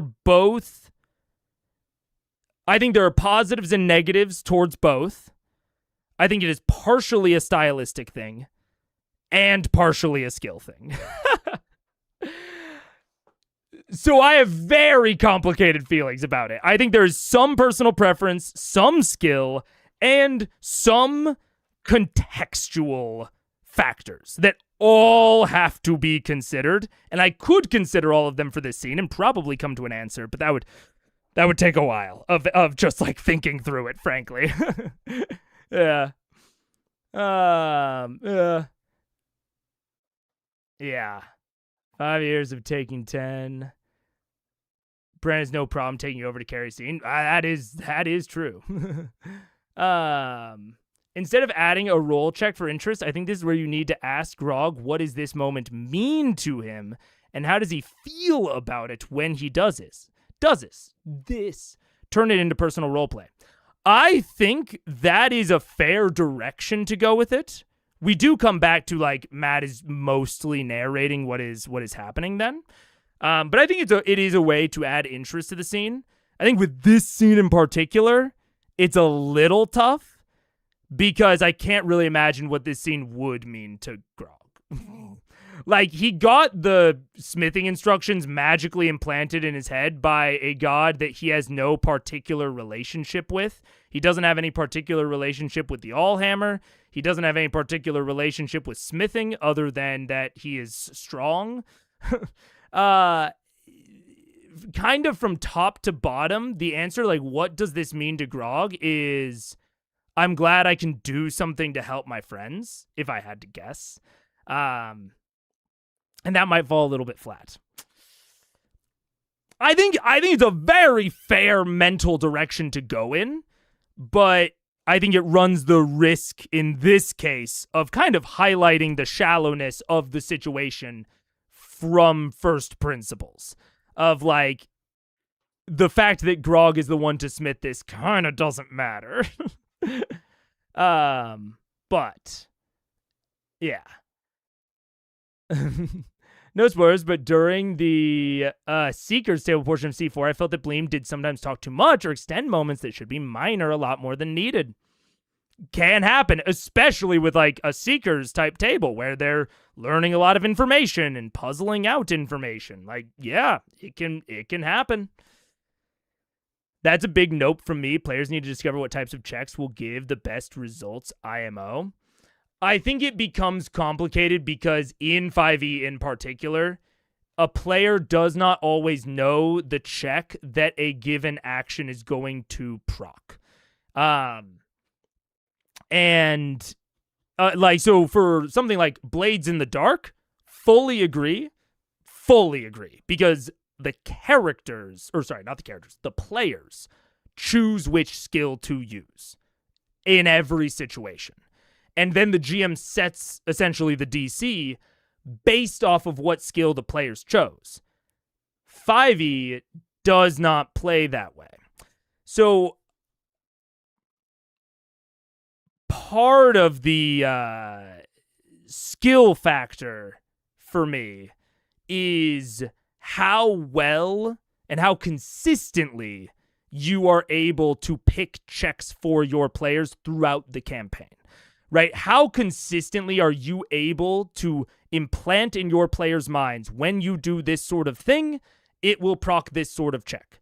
How confident can they be in that? I think that is part of the consideration. And that isn't even the only skill-based factor, I think. But I think it's a part of it, yeah. He's come so far, and this is his chance to use his knowledge to help his friends. My problem with that, Sarah, is that it's not his knowledge. He did nothing to actually earn the knowledge here. It was a piece of knowledge that had to be implanted into someone's brain, and Grog just so happened to be a good vessel for it. So that's why I don't think that there's like a big emotional core to this for Grog. But again, I think your mindset is in the right place. I don't love it for this situation in particular, but I think this situation is somewhat unique. Yeah. It means nothing personally, the characters, and therefore Matt's just going to guide them. Yeah. There's sort of a chance for him to help the team in a different way, and that's meaningful.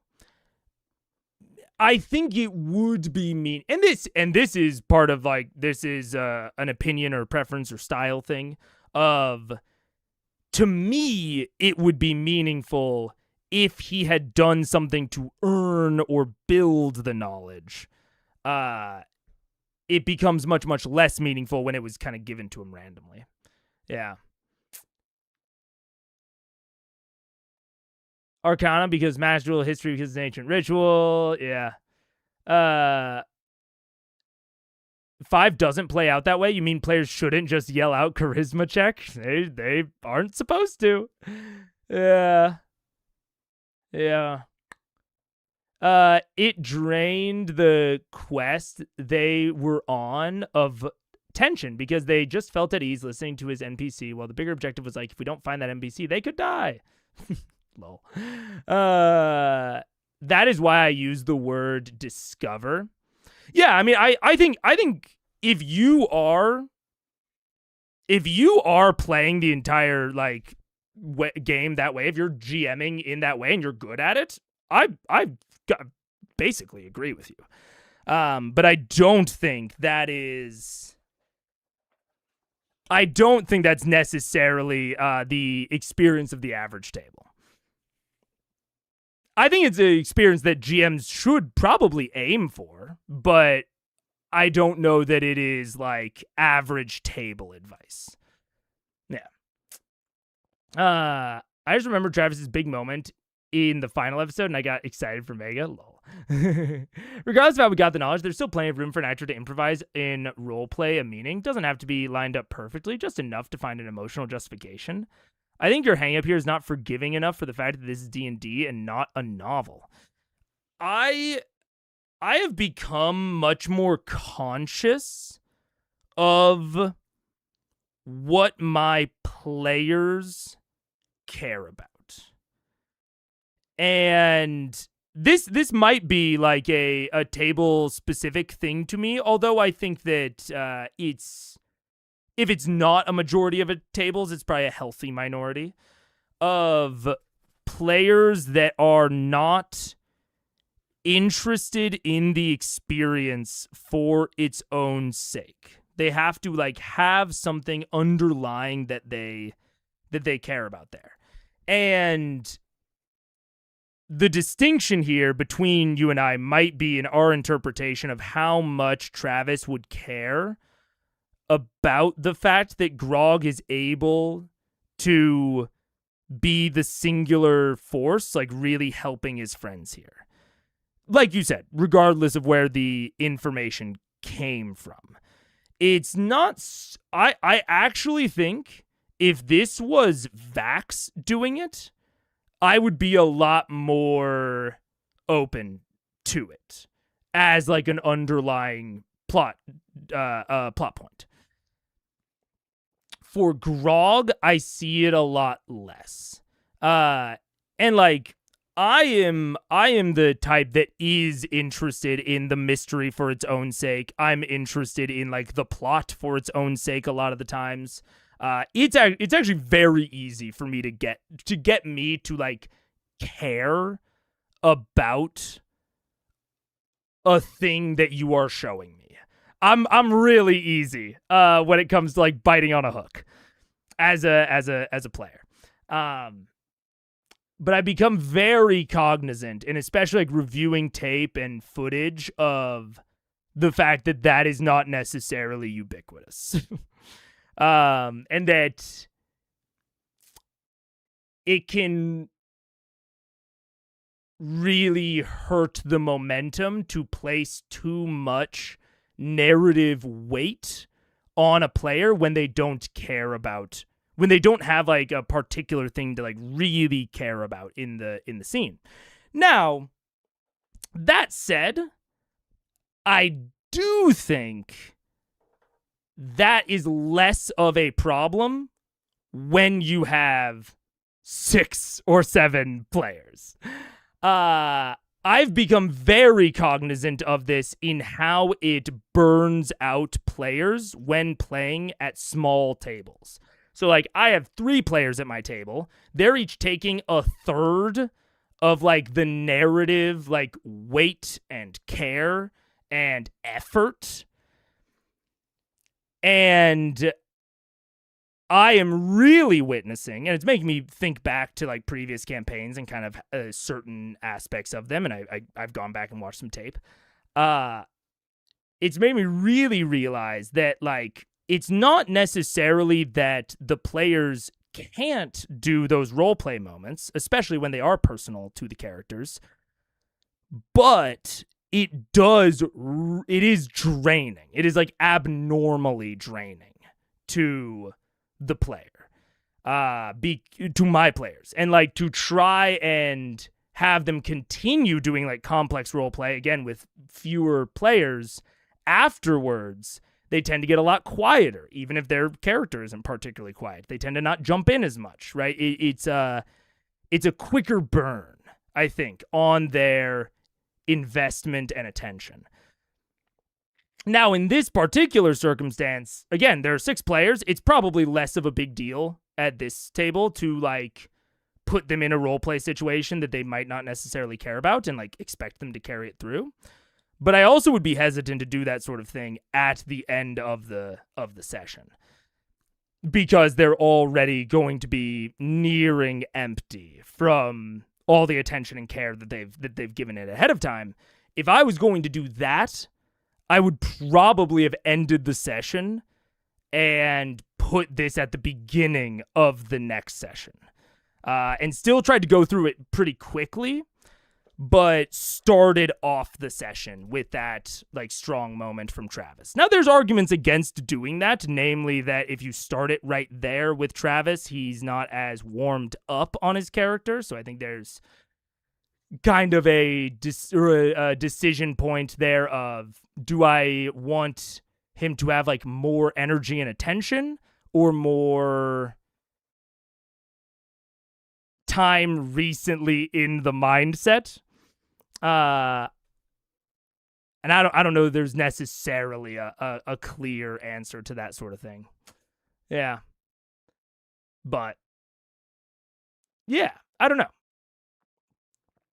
I have some players I've trained how to tell me what they do in order to learn something. They are able to craft their action toward the skill check they want to use. And that is what I like I said, I think that whether or not you are doing that has a lot to do with stylistic stuff, skill stuff, and situational stuff. And I think you're hitting on a lot of the skill aspects of it. I think if you are able to train your players that way, it becomes much more feasible to not tell them anything. And it balances a lot of the other decision points a lot more towards the sides of not telling them. Mandatory 6-7 shit. I didn't even notice it. Maybe the difference here is that I'm thinking about this in terms of what the CR cast is capable of improvising, and you're thinking about it more like your own home game experiences. I mean, I think we are definitely thinking in terms of, like, capability versus enjoyment. Because I fully agree. Travis is more than capable of it. This reminds me a lot of the conversation that we had about Vexalia's gift from Paylor, like her jumping into the fire and everyone, like, taking that moment to, like, describe what Vexalia means to them. Very similar there. I do not doubt their capabilities to do it in the slightest. I don't doubt my own players' capabilities to do it. The thing that I am really thinking about, or trying to think about, is their enjoyment and their momentum and their like ability moving out of the segment. And it does definitely depend on how many players you have. Having 3 players is putting a lot of weight on them if you keep going back to that. Makes sense. Yeah. So I think you're probably, I think it's kind of a toss-up with 6 players. And I'm probably leaning away from it mostly because of what I'm thinking about a lot at my own table. But the 6-player aspect is a big difference between my table and their table. That is, I think, very impactful on the decision. Yeah. To start with smelting them. Well, I don't know. You know the process. I don't. Are there billows? Why am I in character talking to the dungeon master? What's happening? The meta. You know the shape that So we're going to you understand, and based on the discussion you guys have in the design, the platinum has to be smelted down into workable bars, ingots of metal that can be hammered and folded. You have to get into the chamber to do so, because the smelting materials are in the chamber you just came from. This is the forging chamber. Oh, fuck me. We gotta get back. Yeah, the other doors are still closed. Once they're made into bars, and this is from the design that you... Wait, why are the materials in the chamber they just came from? Just because, like, they are? Like, there's, like, tools and stuff they have to use in the previous chamber? Or did they just, like, leave the platinum outside? I didn't think that... I thought they would still just, like, have the platinum in, like, the bag of holding. So maybe there's, like, tools outside that they have to use. This is an interesting thing that I didn't consider. Is Matt just telling them the steps? So he is... Instead of taking it over or just letting them go, he is relaying the information that their characters would have. He's bridging that gap and then handing it over to them. It's certainly an option. I think it runs a risk of them doing a bunch of busy work that isn't particularly interesting, but we'll see how exactly that plays out. Still closed. Once they're made into bars... and this is from the design that you recall that I even gave you. The beads of divinity that you've been given, you have to actually shatter across the anvil and then fold the pieces into the metal. Cool. Once that's done, then you actually have a solid blank of platinum inlaid with the fragments of divinity. You then have to draw out the trammel tips, which makes them into a fine point, like a long kind of javelin-like rod. Then you have to use the vice after heating the metal to twist the trammels. The actual design has them twisted because it helps conduct the divine energy to the point. Mm-hmm. And then... Man. I really relate to Matt here. I really... Yeah, he did the GM Wikipedia deep dive. And I really relate to Matt here. It feels like, you know, he put so much work into this process. And... I'm guessing at his mindset here, but this feels like a mindset that I've been in where I put a ton of work into something that I think is interesting, but even if like an interesting thing just exists, it doesn't necessarily mean that your players will find interest in that thing just for existing. Like this complicating forging process where we're twisting the metal, like, and there's a question here of like, he's explaining all of this. Is he expecting them to take notes? I don't think he should. Their characters just know the process, right? It's not like this is Ayun explaining the process to them.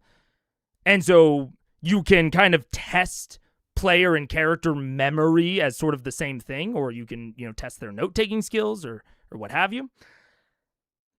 But if the process is just them repeating the things back to him, like, okay, we do this, and then we do this, and then we do this. Like, what happens if they miss something? If they miss something, do you let them miss something here, even though their characters just, like, know the information and Matt's just narrating to the players information the characters already know? Is it just wasting time? Like, I feel so bad saying this because this is maybe one of my biggest weaknesses is I get super interested in a thing. Like, actually, I can directly relate to it from the past session where I wrote out like a page of notes about this like thing that I thought was so freaking cool, and I was like, hell yeah, like this was such like a cool idea. And like, oh shit, like it's gonna be so neat. They're gonna like figure it out. They're gonna piece together that this thing that I'm showing them right now is a thing that happened in the past in a situation where they didn't know what was happening, and now they can get more information about that.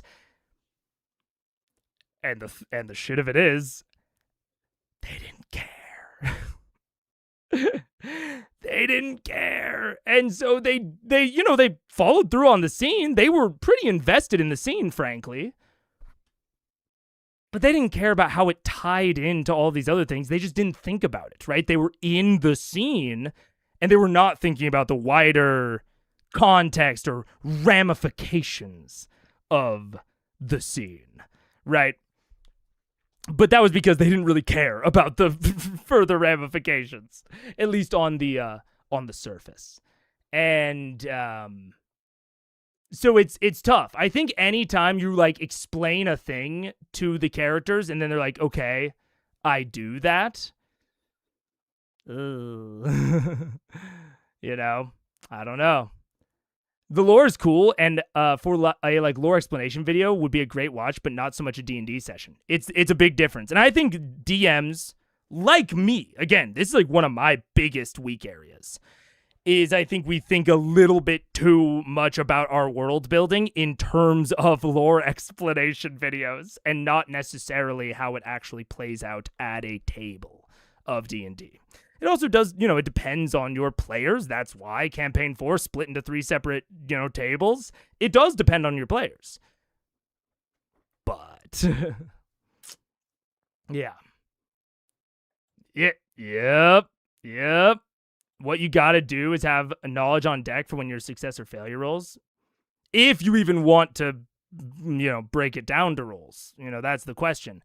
Like, this feels like we're putting in a lot of lore to make this an interesting scene, but because the interaction with the lore is just saying, I do the lore thing that you told me about, or I do this thing while keeping that in mind, because it just boils down to that, I think it strips a lot of what is actually interesting here, right?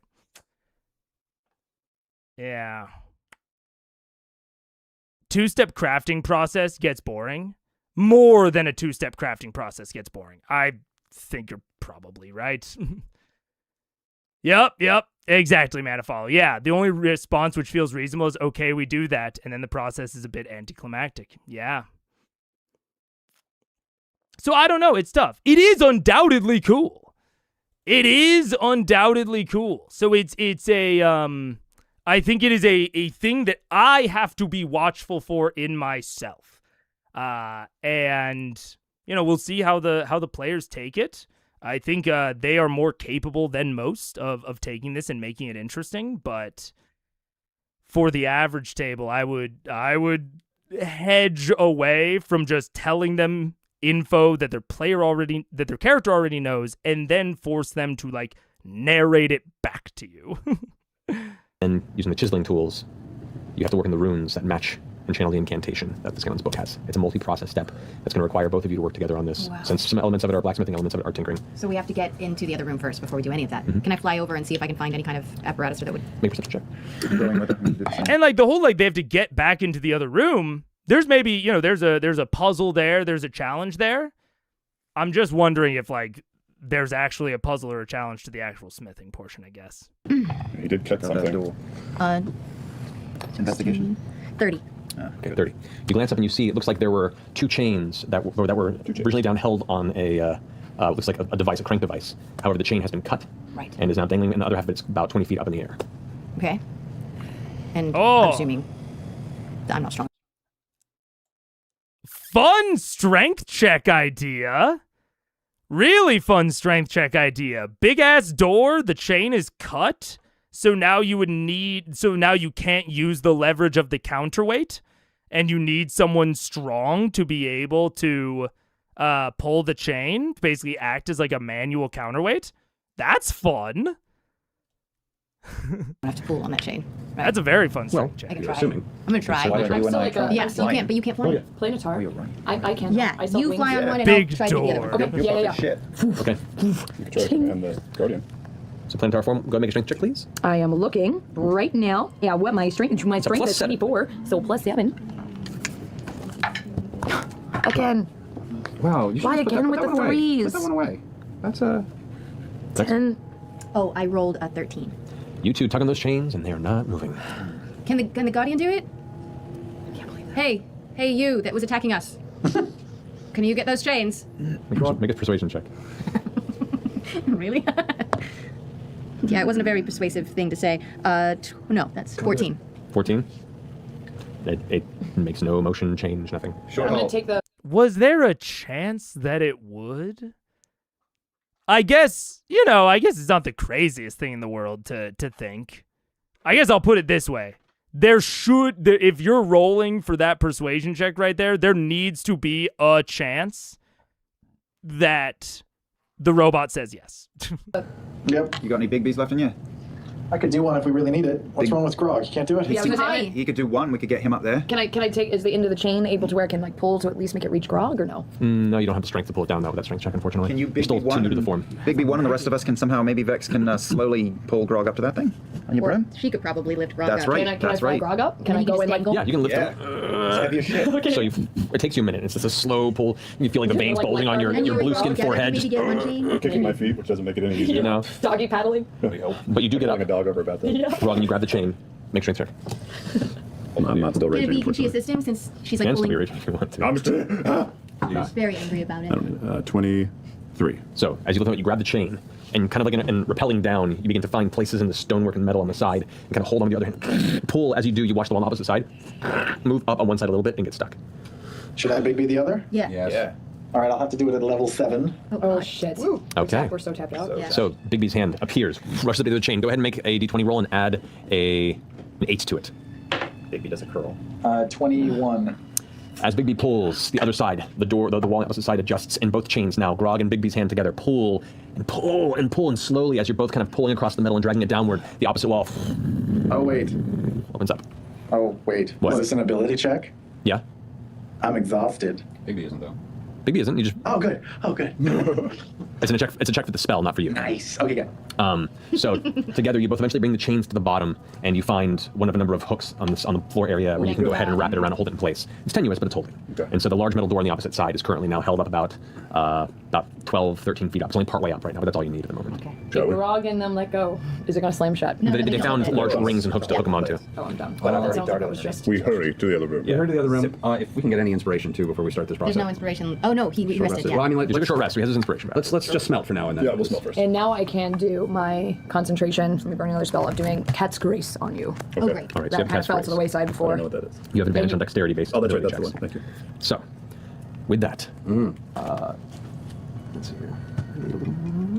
So now they have free access. Grog, Percival, you head to the original chamber before this. You find the tongs and some of the base metallic ingot-based molds. Oh man, and now Matt is just taking back the narration? Not gonna comment on it too much, but in that case, you could have just revealed all of the various steps that they needed to do as they happened, if you're gonna narrate it anyways. You take in pieces of platinum equal to the amounts you guys had pulled it before, Yeah. which was... How much was it? 300 platinum each. Wait. No, that was the face, for the trammels. Oh.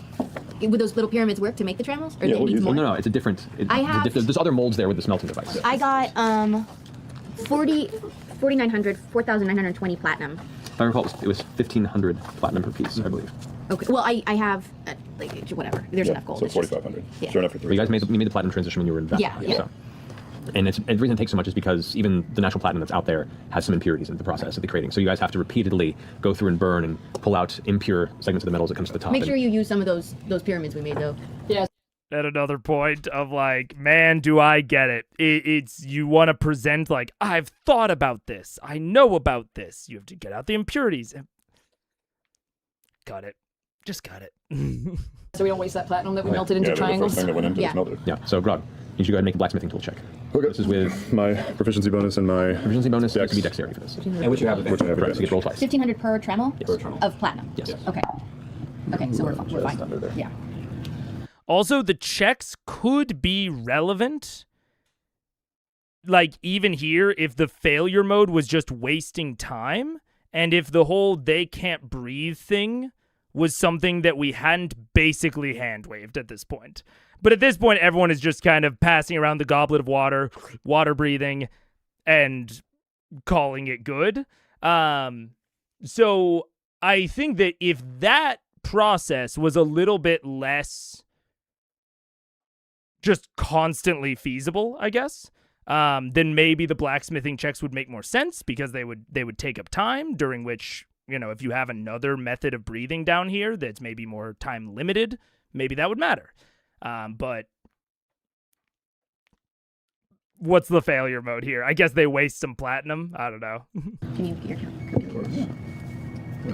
Never mind, I can do this myself. Yeah, figure out what Dex plus proficiency, whatever your Dex plus prof is. Oh, advantage, right? Okay. Dex Whoa, prof. look at that. Dex prof.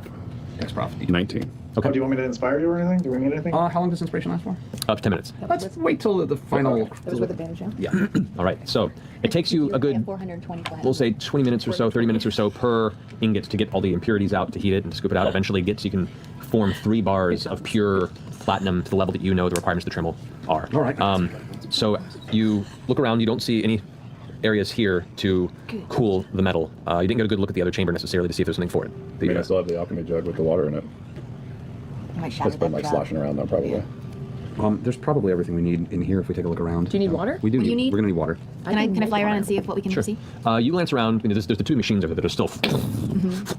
Behind and in the center of the 2 machines, you do see what looks to be a trough about 8 feet on one side and 3 feet the width of it. It is empty, however. It looks like whatever water was in here is I evaporated. go over and cast create water. You manage to fill the trough, brimming with cool, instantly created water. We got a trough! Back and forth, you guys take the molds with tongs and punch the metal and pull out the 3 heavy platinum ingots ready for use on the actual anvil. Just turned into an Aerosmith video. So, now that you're working on the forge, you have your gauntlets on. Yep. The 2 of you walk up, and you have all these tools around you. To fold the metal, you're going to need the hammer. Yeah. So you grab the hammer. The hammer's it's pretty big. It's like a maul. It's a 2-handed hammer. And I love this.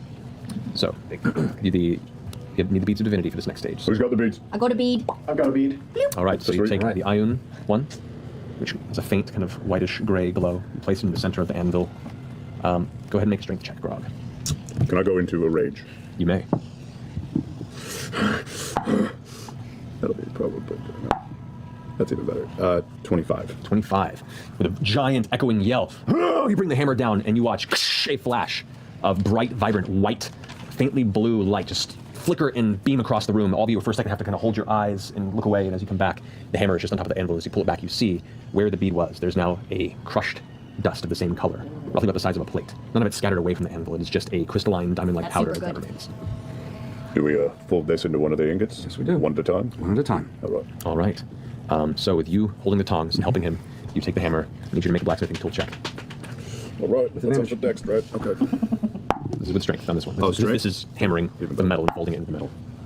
That is a 19. 19's fine. The hammering isn't too hard. The different things have different difficulties, and so the folding isn't too bad. So with that, you guys take the dust and you scatter it across the metal, and then hammer and fold, and take more and scatter it across the metal as it's still heated, hammer and fold, then go and take it off to the side to 2 of the coal areas, and you watch as the furnaces burn and heat the metal up again. You bring it back up to the steps, and hammer and fold with more of it until eventually you've managed to hammer in over the next 20 or so minutes, both of you just sweating, feeling a little bit of stiffness and soreness in your arms just from this process, but you've been in far worse. You eventually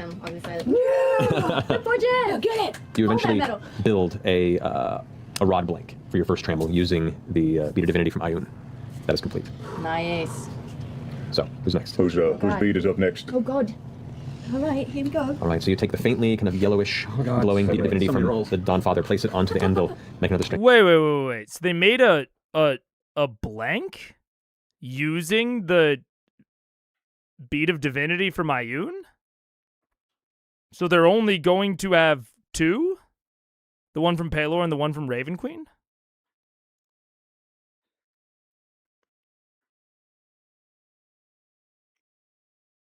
Let me make sure that that's actually what's happening before I comment. Check, Can we please. get does he need inspiration?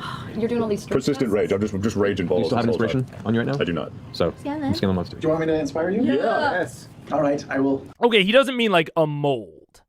I hear blank and I think like they made a mold for it that won't ultimately become a trammel.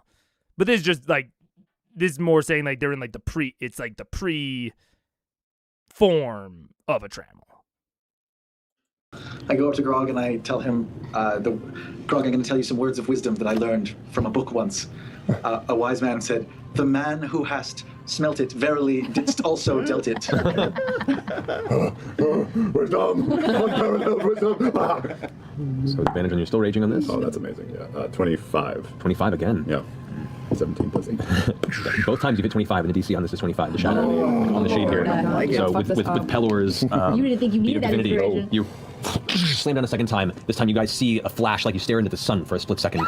The heat in the room grows even warmer for a moment, and all of you uncomfortably, it's like being on the outside of a meteor swarm blast, which you all recall very distinctly. Yes. I feel blessed. And you come back and pull the hammer away, and there you see the scattering dust of the Dawn Father's blessed bead. Collective line.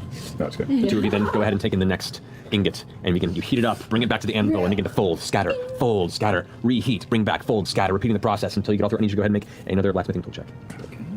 Advantage. Thank you, God's grace. It's a 19. Well, this is strength still. Oh, it is? Yeah, I'll tell you if it's extra strength. Oh, Because okay, so- you're just hammering the metal. He's turning it over. So. 27. 27, yeah, without an issue. You guys managed to fold in your second trammel blank without worry. Bring to the third one, the third and final. P.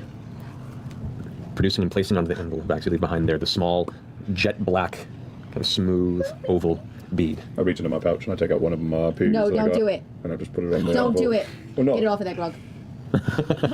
Strength check, Rob. Raging. Strength. Still raging. Yeah. Okay.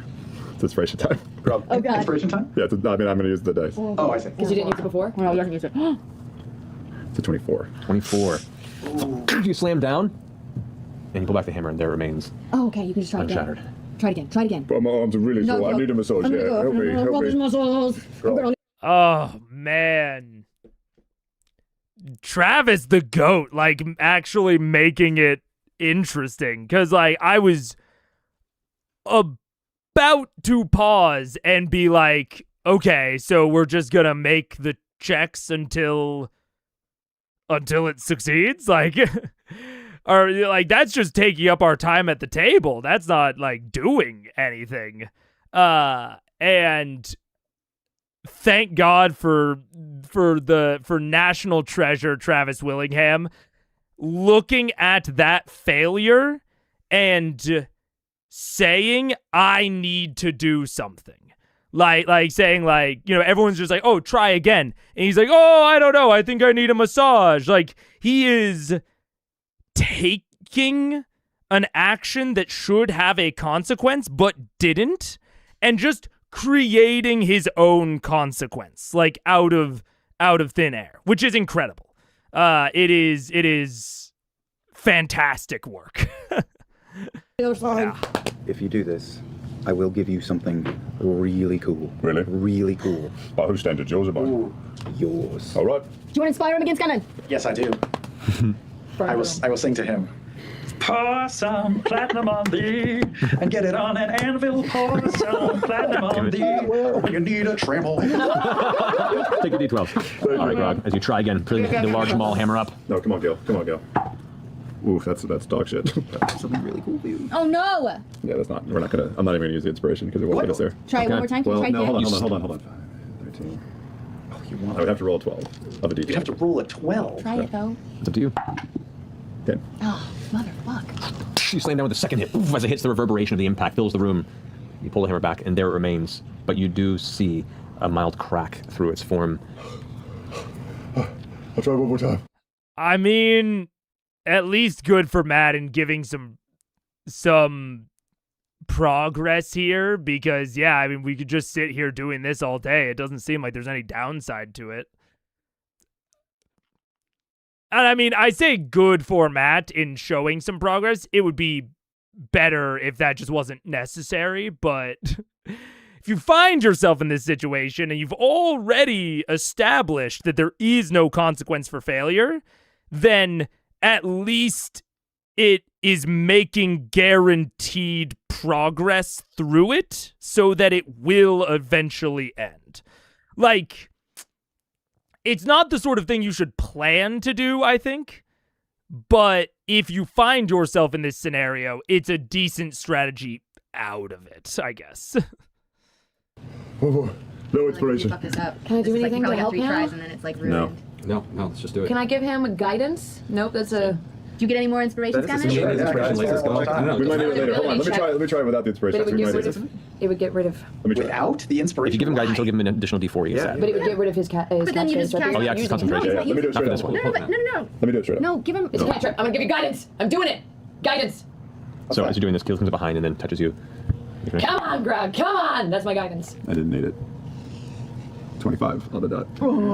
Good.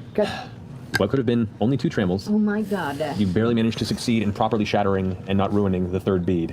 Oh, it would have ruined it. There was a consequence towards the checks, huh?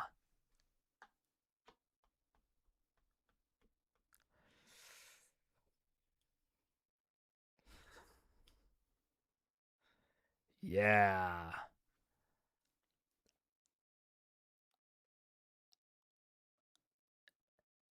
Hmm.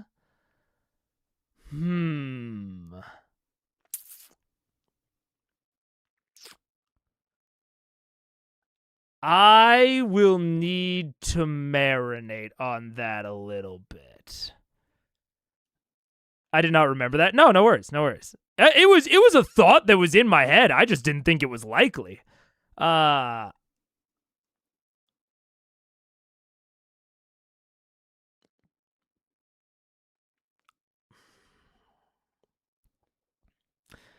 My gut reaction is, ugh, I don't know about that.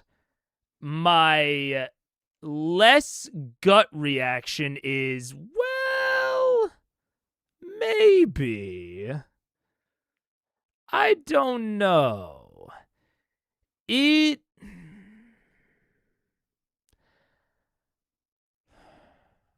I think if Vecna's ascension was on a little bit more of a granular and also clear timeline, then maybe this could work as like a potential delay, especially since they've already like taken out all the Guardians. Like getting back here would be somewhat trivial.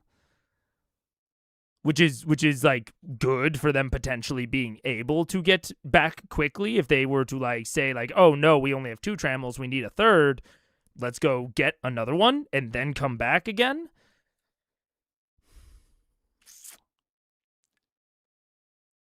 But I don't know. I just don't think they would do that. Like, I don't have confidence that even if they failed this, that there would be the possibility that they would even come back.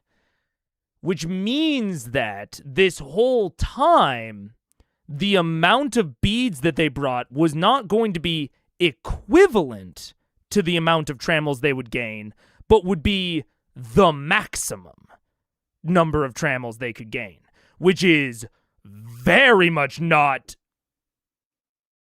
how at least I interpreted this up to this point. Like,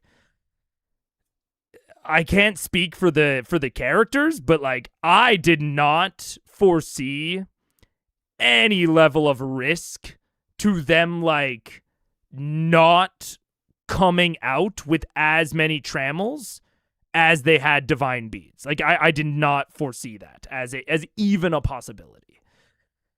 And that can be a weird expectation to break. Which I think is why my gut reaction is kind of ew icky.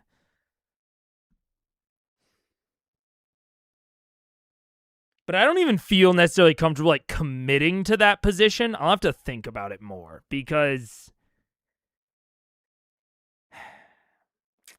there is something to like, okay, crafting them is difficult and we want to add some action and consequence. And this entire arc is about risk mitigation. How many trammels do you bring? How many trammels can you get before ultimately aggressing Vecna? Like how long do you give him before, like, how can you gain power quicker than he can? Like, can you craft these trammels quicker than he can ascend or continue ascending, I guess? That, and it's all been about like risk and risk mitigation, time management.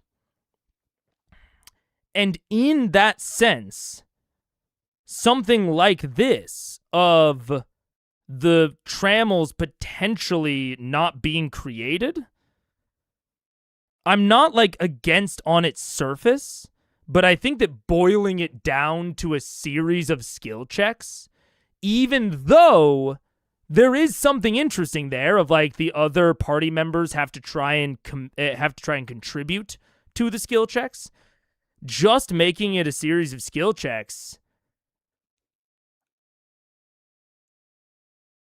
I don't think is like adequately challenging or satisfying enough in like either direction. Like, I think if crafting the trammels was harder, actually, if it was like more of a puzzle, I actually think that them potentially not getting one out of the process could be more interesting.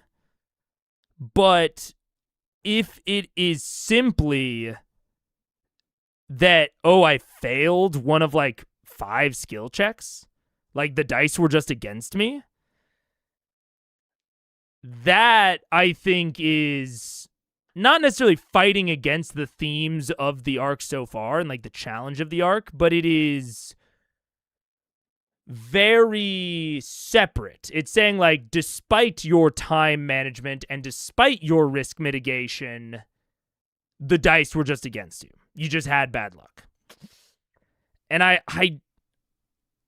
don't know. That's not, I mean, we've talked before about how I'm a low roll DM versus Matt. Like, you know, we've had this conversation. So I think there's a very stylistic gut reaction of negativity to this. But I think separate from that, I'd need to hear like an argument defending it because I'm struggling to come up with a really convincing one in my own head. Yeah. There was a consequence the whole time. Yeah. I feel like you just wanted to give them 3 trammels. It's a form of implementing fail states, but since it's not obvious what is changing with each attempt, it just feels like repeating checks. Also very true. Yeah. It's icky because imagine ruining what you spent a whole session or more chasing only because a few of the strength checks. Yeah. Yeah, I think that is the thing. It is like they did so much to get each bead that the thought of like a few strength checks failing, destroying that, I don't know. It doesn't appeal to me. Yeah. I'm unfortunately of the mind that they would have 3 trammels anyway, and if they failed, Matt would say something like, because of that, you ruined 2 out of the 5 possible. Oh, like they could have gotten 5 with the 3 divine beads, but maybe. You're essentially saying that like the bad outcomes that we're imagining would never have actually happened. He would have fudged it in some way to make those outcomes not occur. Maybe is all I can say to that. If that were to be the case, I think it would be bad fudging. I think it would be pretty obvious what's going on. Or even if it's not obvious what's going on, you know, in the alternate universe where that happens, I would probably be like, come on, Matt. Like, why did we go through all this hullabaloo? Come on. I never went in expecting that they would have 5. So I think it would fail the magic trick if that had been the outcome. Yeah. Yeah, there's no way to be sure, and I admit it's kind of a bad faith interpretation that I'm making. It's just so perfunctory. What are we doing here? I mean, it's a mixed faith interpretation. You're essentially assuming that Matt would not have done the bad things that I was worried about, but that he would have done some pretty bad fudging to avoid it. I think it's nuanced. I don't think it's necessarily bad faith. Yeah. This is one of the parts where I'm the most biased to think that Matt fudged. I think he's fudging. I think he's inventing the risk because he realized in the moment that they weren't immediately passing it. I don't think Matt would have fudged it. I don't think we can know in either direction. I don't really love any of the possibilities. If I'm being honest. I don't really think that any of the possibilities are like, besides them succeeding on all three. I think all of the possibilities are kind of bad. So, lucky for him that they did. And I guess let's truck forward. As you slam, all of you for a second see nothing but darkness. All the light, all the flame, even the heat of the room goes jet cold for an instant. Oh, it felt good. Absolutely. And all of a sudden, the light of the furnaces flicker back on you. The machine once more. I've absolutely done it. The engine slams and light filters back. You pull the hammer back, and you see a scattering of what looks like darkened, cold obsidian dust remaining behind. I've never been inside. I see a 17. Oh my god, work that Play-Doh, come on. With that, you two holding the tongs, you take and fold the metal hammer. Make one of the blacksmithing check. Go ahead and make your final blank. Okay, but now you I've can got add advantage. things. Is it strength or dex? This is strength still, this one. Okay. You still have guidance. But I get a d4 on top of it? Yeah. Oh, that's great. 26. I guess to wrap the conversation in a more maybe concise way, you would need some really bad rolls to fail through advantage plus 8 plus guidance plus bardic inspiration is close to a 19 on average. So you're needing to roll like 6s, essentially. I think you're correct, Bing Bong. Like, I think if we're actually looking at, like, the risk of running it this way, there's actually relatively little risk to running it this way on Matt's end. There's kind of little risk towards Grog failing. My problem with it is that there's just not much of a positive to running it this way. In fact, I think running it this way, even if he succeeds on all of them, is not that interesting. I think it is stressful. And I guess there's kind of an inherent interest to stress.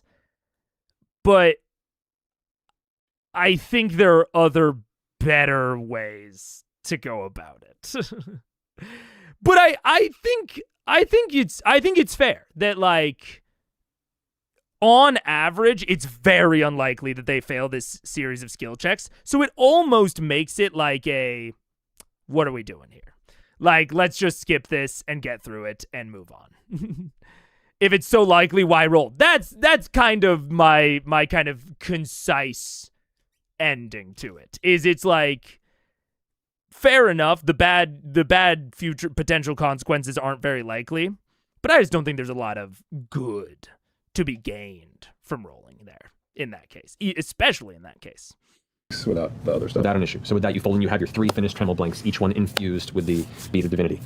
Now you need to draw them out, and you can do these as one check for the 3 of them. So you go and you take these blanks, these long rods, and you heat up the tip and bring it back. You holding with the tongs. You begin to, at an angle, hammering it against the top of the anvil to eventually bring it to a gradual point. I need you to go ahead and make a blacksmithing check. This will be dexterity, because this is less of just hammering. This is a little more careful manipulation of the metal. Oof. Did you cast Cat's Grace on them again? I can. If you don't, it's not advantage. Cat's Grace. Oh. Yeah, okay. Then I'll keep that. And then what was the guidance? Do I have guidance anymore? I can't have No, both. that's only on strength. Do you want advantage or do you want the extra d4?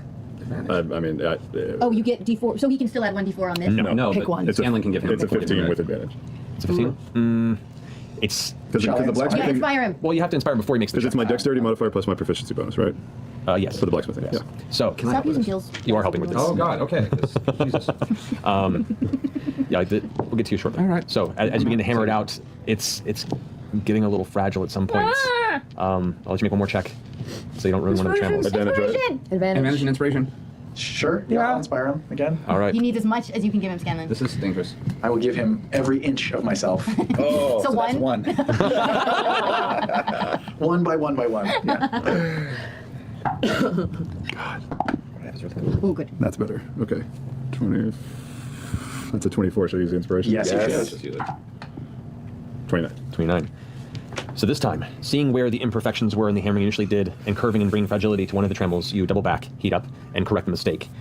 Over the next 10 minutes or so, you both carefully work to bring each to what seems to be a razor point at the end of these large platinum javelins now. They are thicker on one side and come to an impossible point on the other. You have 3 of these base trammels now complete. We have to still have to put the rune. No, we got to put the runes on. And we got So now you have to twist them. So you bring the twisting bit. This is where you bring up.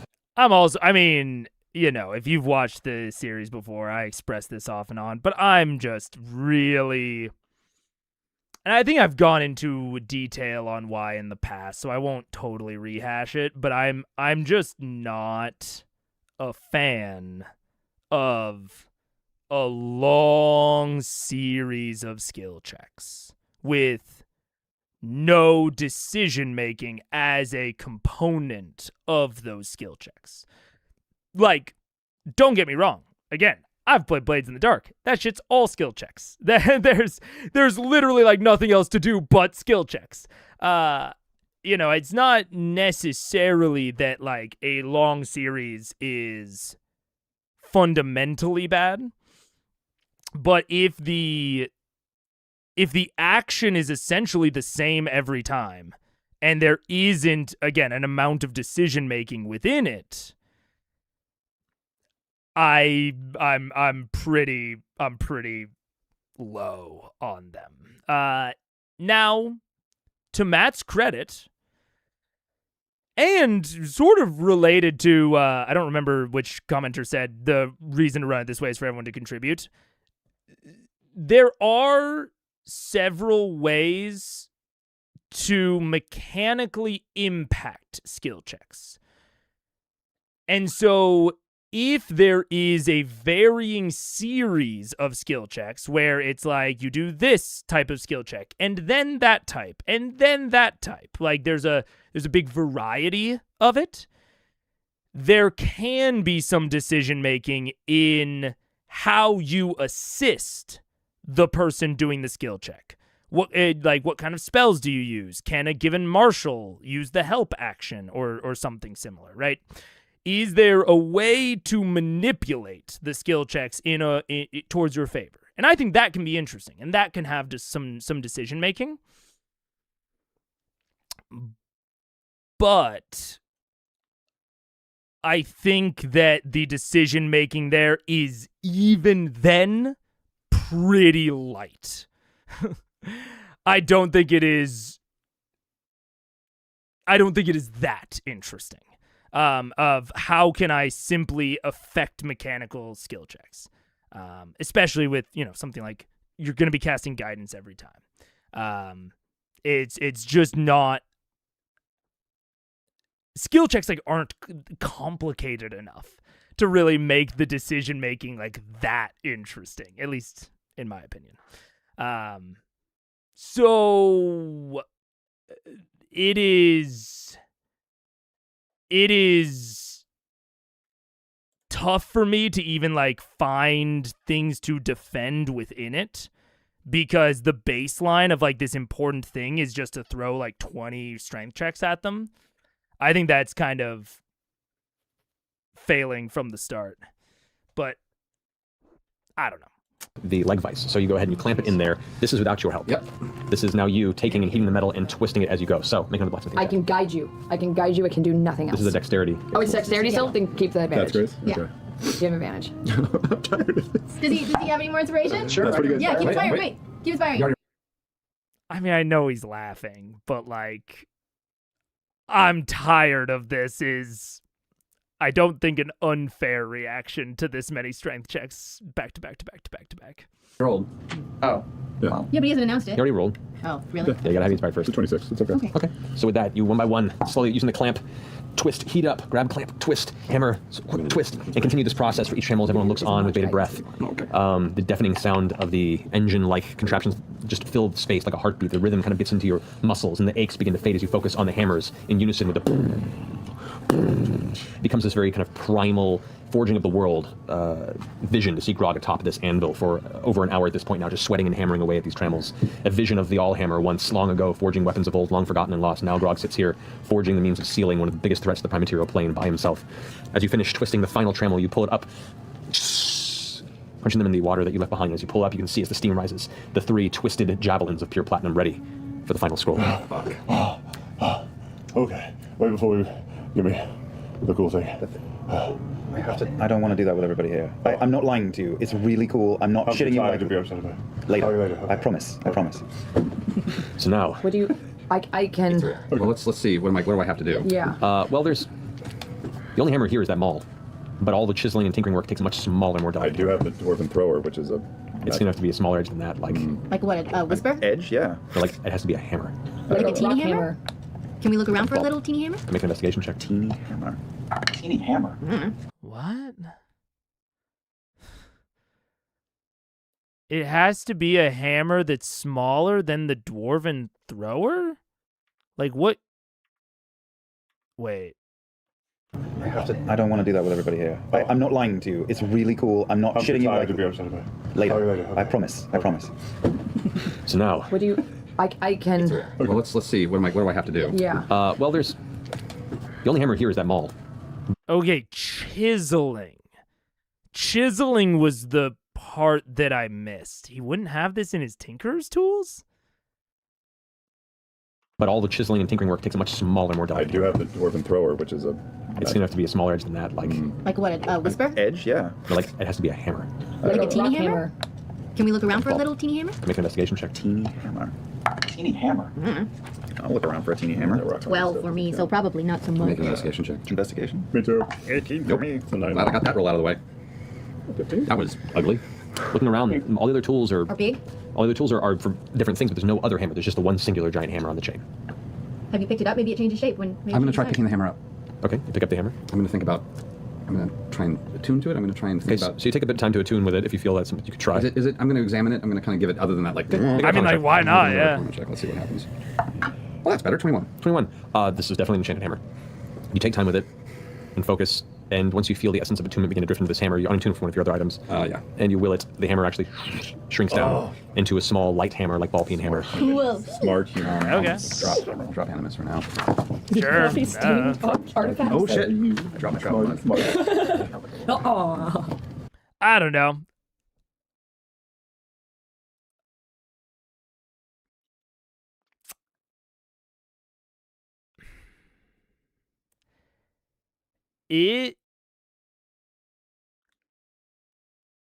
I just talked about how I wanted the potentially the smithing to be like more of a puzzle or like more of like an inherent challenge. And like this, the water being missing or this hammer, I guess changing size is like those are parts of it. I think the no water is much more interesting to me than just like guessing that the hammer changes size. Like, clearly they guessed it relatively quick, but it still is just kind of a random guess. There's no reason to believe that this hammer would change size. It was just like Tal trying something. And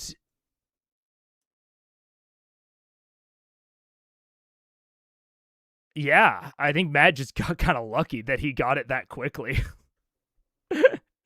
I don't know. It's I'm kind of like, oh shit. I mean, I guess. I don't know. Yeah. Roll 20 isn't a big enough puzzle for you. Yeah. I would have also assumed that he made up the shape-changing hammer on the spot to move things along, which, like, because he had it on the paper, he clearly didn't. So that's like that's like a prepped solution. And I look at that and I'm like, I mean, I guess maybe my players would just like guess it randomly, but that's not, it's not exactly a puzzle, I suppose.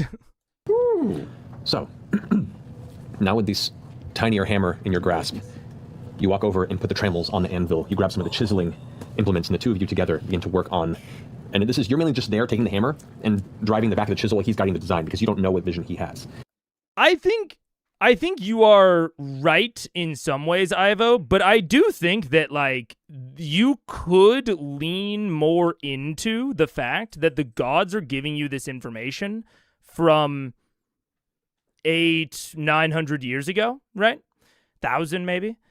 The core anvil clearly has changed since then. Like, the water in the trough was gone.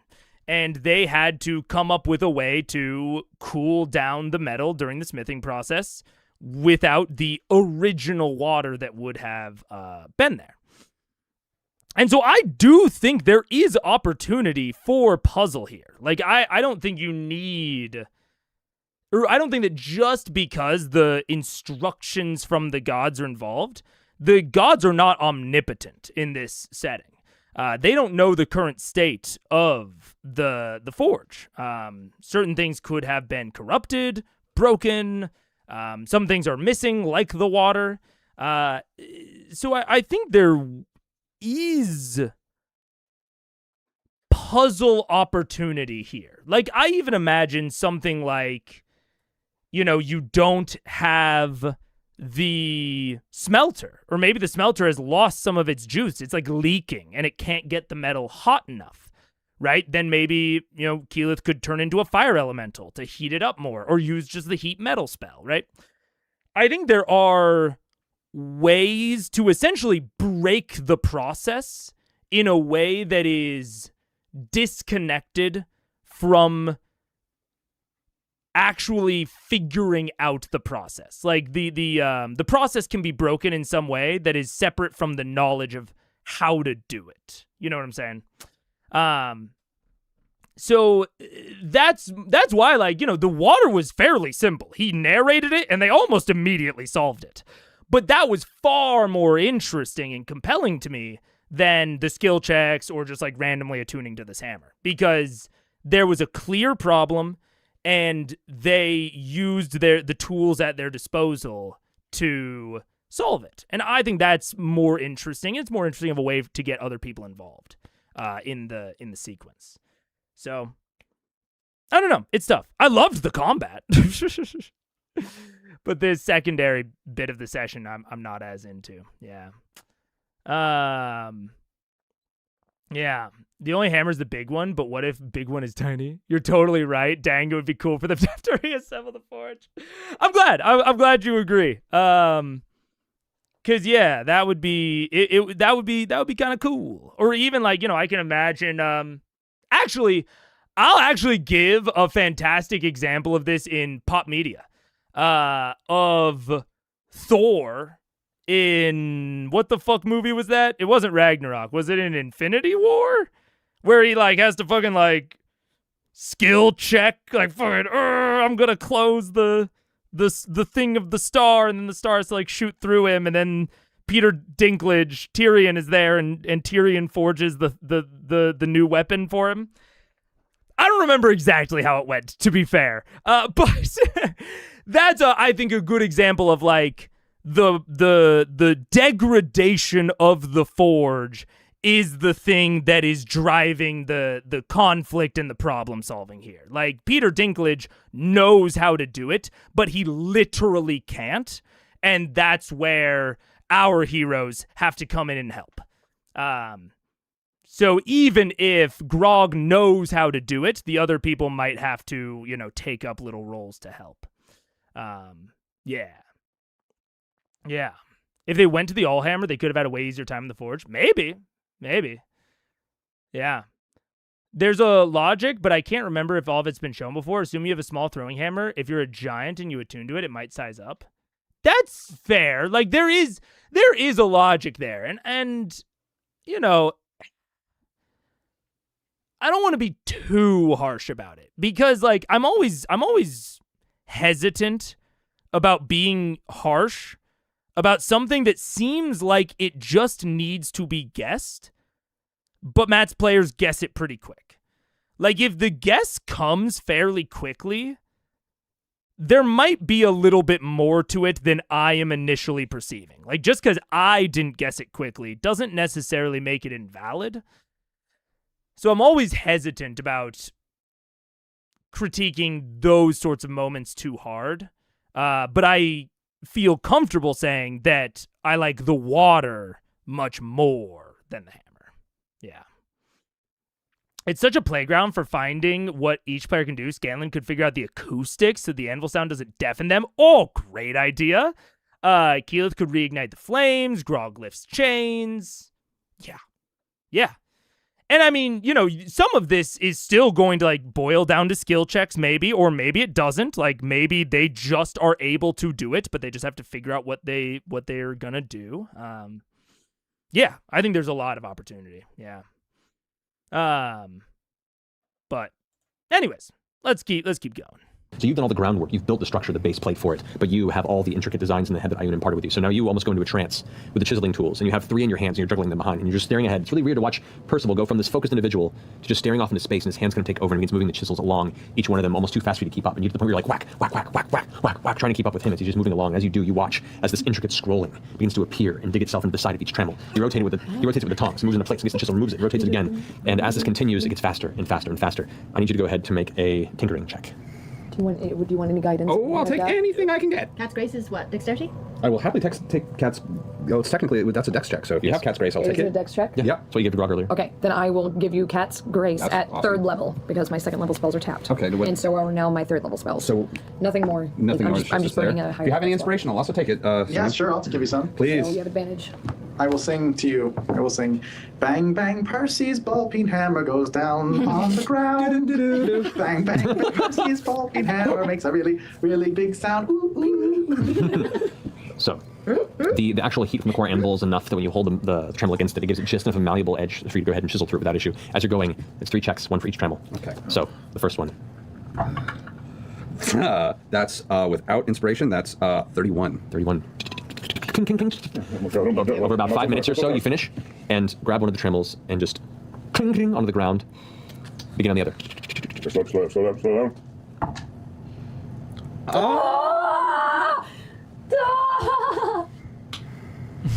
Try again. I think I can. Inspiration it. Might be able to inspiration this because that was a really bad roll. Both of it at it? Both of them roll? Both of them are the same. Both of them are 2. Oh, God. Okay, so. And this is what not you one of need- those things where I can fix. It's either good or it's bad. We'll find out. We might be able to fix it. I'm gonna try and add a little bit of inspiration. Come on. Oh, that's not very good. That's 17. 17. Okay. The second trammel, as you're chiseling along, you feel as the metal kind of begins to bend and snap in one place. It's still one piece. The DC has gone up, but you get one more shot at that. Dude, and between the two of them, dude, talking about like, oh, let the players like role play it and talk about what it means to them and all this that we were talking about with Grog earlier. I'm actually like, I compared it to like, oh, if Vax was doing it, I should have used fucking Percy. Percy has like started out adventuring like as a tinkerer, building the guns, tinkering, and especially tinkering using forbidden knowledge or knowledge that you gained from a source that you don't necessarily trust. Like using the knowledge of others to tinker is kind of like, I was about to say Talison's, Percy's whole story. It's kind of his whole deal. And he clearly, especially since resurrecting, has had intensely complicated feelings about his own creations.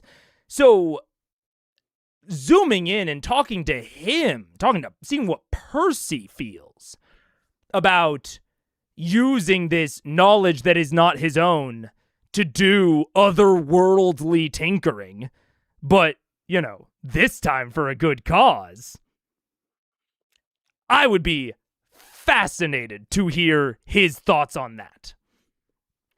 That would be a point where I would love to zoom into his thoughts here.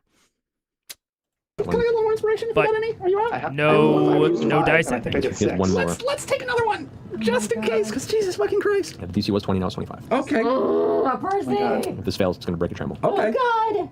Please, I will happily take that inspiration, please. All right, I will fucking damn inspire it. you with some No one has any bullshit. other type of guidance? I'm or looking. anything? I've got nothing. There's a skill I check. don't have anything. I just hit things. It's a skill check. It's And to Matt's credit, unlike the previous one with Travis and Grog, he is laying it out here. He is saying one more skill check breaks the trammel.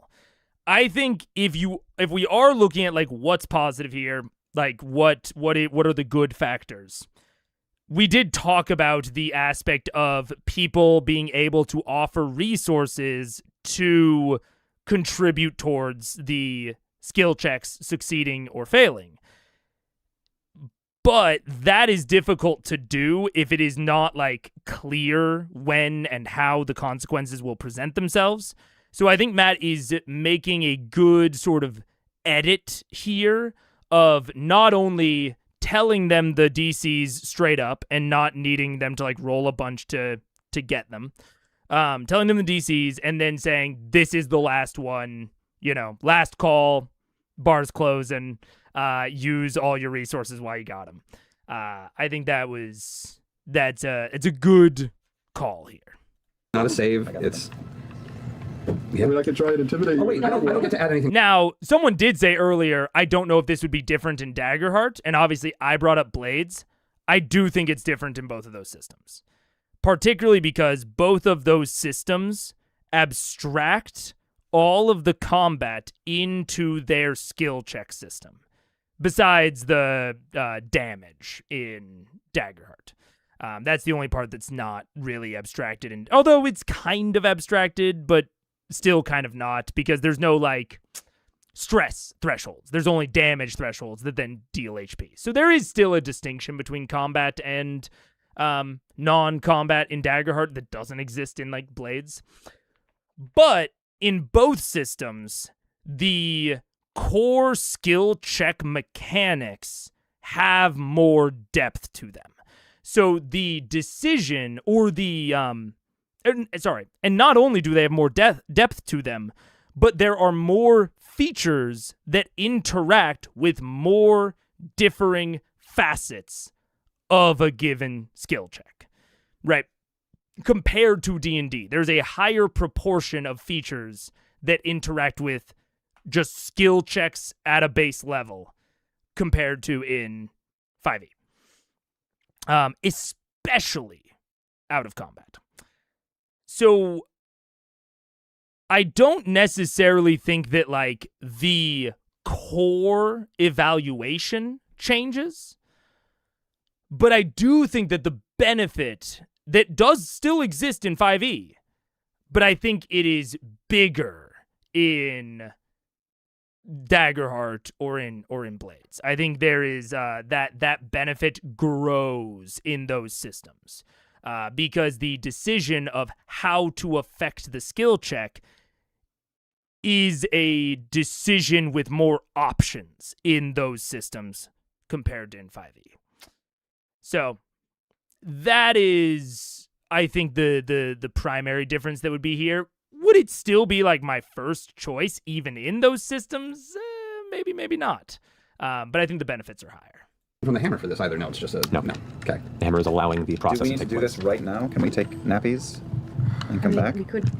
I think it How has will to that be help? soft, right? Like this. You would have a whole nother batch of inspirations in the morning. Yeah, but he's got one more shot at this. Whether Oh, no. What does Matt say? Is it cool? Like, it might just be okay.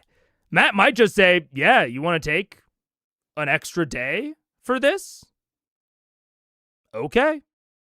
Vecna will be closer to ascending. Vecna will be more powerful. Like, that is the power of timers. If you have a good, robust timer on your players, one of the powers of it is that you can just say, yeah, that's okay. You guys can sleep.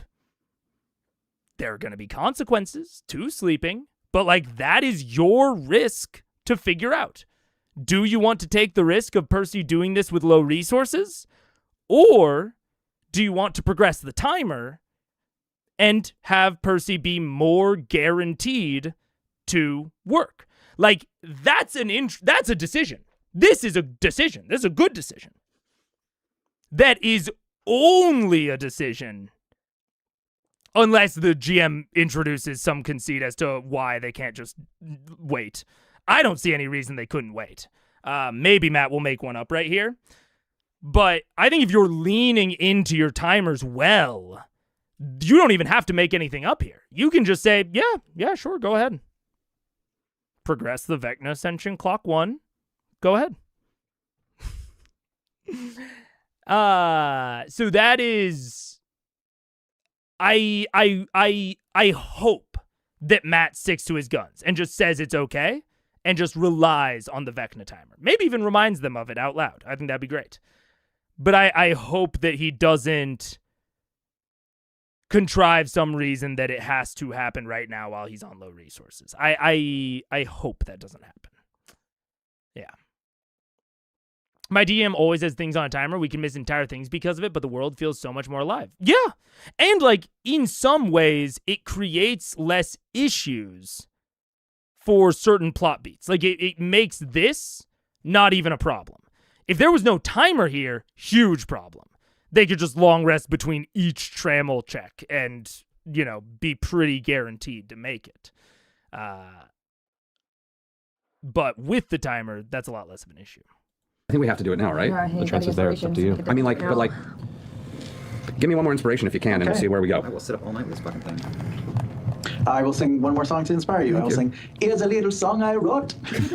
I would also say, like, Matt saying, like, the trance is there, it's up to you,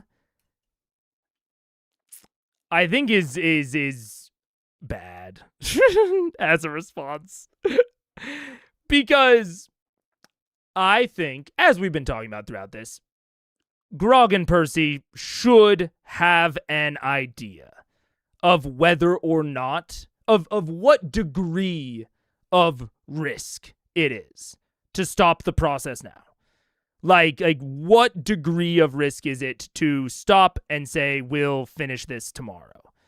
I think that is an example of something that they should just be able to put their heads together and just know. So the fact that he just says, it's up to you, is, I think, him not representing the knowledge of the characters. And saying that because he doesn't want to, like, commit and trust the timer that he set up. It's filled with inspiration, note for note, don't fuck up. But he also can't think of a reason that it wouldn't. So he just pumps it. Alrighty. I don't feel good. Okay. One at a time, one at a time. That'll do. 18, 20, 30. 30. And we have the inspiration with the third. Oh, good. So, you managed to complete the scrolling on the trammel. The trammel is still noticeably fragile, but it seems functional. The enchantment will be channeled. So, second trammel's done. Final check on the third and final trammel. Come on, Jesus. Fuck you back now. Come on, don't be a dick. So stressful. Well, that's not bad. That will... Yeah! So that's 34. Rolled a 12 on the inspiration dice. With that, the feverish pace of the scrolling as you work across the final trammel, Grog, it's almost to the point where he'll move the chisel to a place, he'll hammer, move back, and he's going too fast, and he has to go back, and while he's not even looking at you, the chisel will like cling multiple times across the side of it, like telling you to fucking hit the back of the hammer. You take it and slam it, you move along, eventually coming across each side of the spiraling trammel to completion. At that point, the hammer is still in your grasp, you back away. Percival, you take it, and it's now the heated edge of it is kind of burning into your hand a little bit, and you just walk over and drop it into the trough of water. Turn around, drop it next to the third and final piece. And my feet. And as Percival hits, he passes out onto the stairs, like half leaning onto the stairs. Yep. I'm out. You catch him. Grog, you look at your feet where Percival left the last piece, and you reach down and pick up the 3 trammels. They're about that long, each of them, and they're just like these heavy spikes that come to a gradual spiraling twist at the tip, but just covered in intricate, beautiful scrolling of some sort of arcane language that you are unfamiliar with, and you don't think you've been so proud to be part of crafting anything like this before. These are obviously too dangerous for this world. Now walk over to the lava. This is a step up from fine leather boots. Yeah, it's true. And with the completion of the trammels, this leg of your journey now complete. We're going to go ahead and close tonight's episode. Oh my God. Game. And then we can get through exiting the tunnel or the dungeon very quickly at the end of next episode, or at the beginning of next ep, or even between eps. Yeah. Okay, post-session cooldown. Post-session cooldown. So, We'll pick up this at Gen Con next week. Our live show. Wow. Perfect. So at Gen Con, we're going to start with trying to get out of an active volcano. Oh, well, I think we assume that we're going to take a mansion rest and we'll come out of a mansion rest. Can we just assume that's going to be It's well. good for Gen Con. Okay, so we'll split. Yeah. If you want to take that.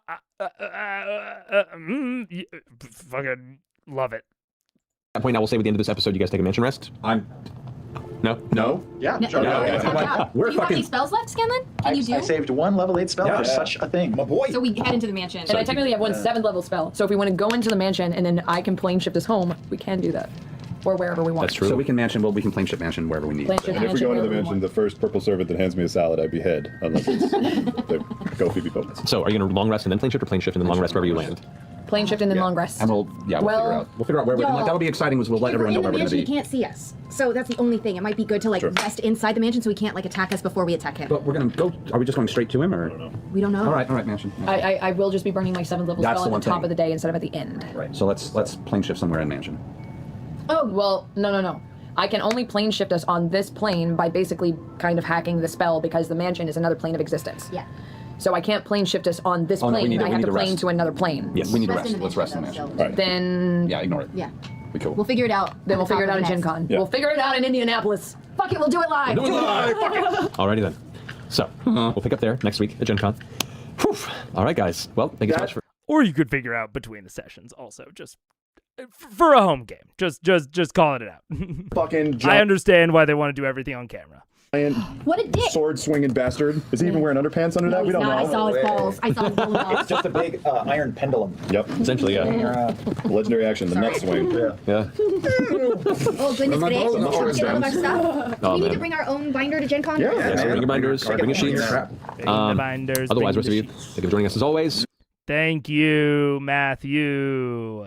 Okay. All right. Yeah. The combat, awesome. The post-combat, fine. Relatively fast. And I think that, like, overall, like, they still had fun. There was tension. There was a lot of relief out of all of it. But I think if I am, like, evaluating the net of, like, potential negative, potential positive, I think the overall strategy for after that combat was net weighted on the negative side. And the ways, and it wound up with, I think, the most positive way that it could wind up. And maybe Matt was willing to fudge some things that, just didn't come up. I don't know. But if everything was, like, being played straight, it's not the sort of risk I would take at my table. But, I think it ultimately worked out well. Like, I think that especially the Percival checks were a good example of, like, the tension and the collaboration that a series of skill checks can bring, especially at the end of a big resource drainy dungeon. I just don't know that the juices was necessarily worth the squeeze. But that all said, it worked out, and I'm excited to see what comes next. Yeah, probably got better that they got it done rather than later, at least. Yeah.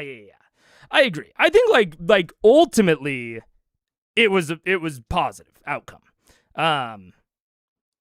It is interesting how many more episodes are left after this. I see your third months. Like, there's like a lot of episodes left for them talking about teleporting straight to Vecna. I mean, I guess they will have at least maybe a session of getting through Thar Amphala to, like, actually get to the combat, maybe.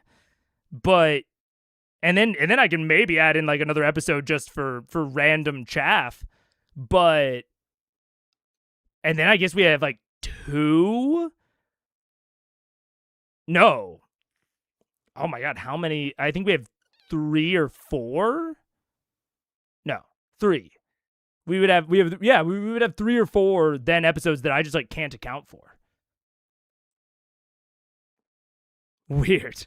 But we'll see. We'll see how it ends up going. I'm excited. Especially that combat made me hopeful for the Vecna combat. I'm excited for it. I liked the trammels as a core conceit already. My only worry is that the combat will be relatively basic besides the introduction of the trammels. Like, the map will be basic. There won't be any other fight conceits.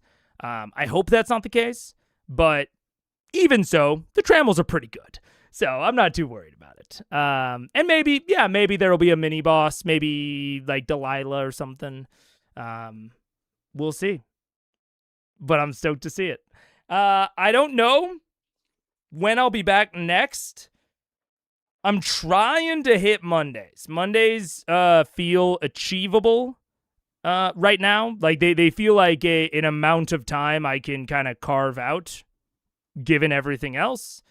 But some weeks it might not feel that way. So, some weeks as I'm trying to find stuff, I might need to focus more on something else. But I'm trying to continue at least hitting just like going live once a week, seeing you guys, chatting for a bit, and we'll see how that continues going. Hopefully one of these weeks I'll come back and I'll be like, yo, I got a job. We got to change the schedule, but it's a lot less stressful. Hopefully that just happens. But for now, take it easy, stay safe, and I will see you next time. Bye-bye.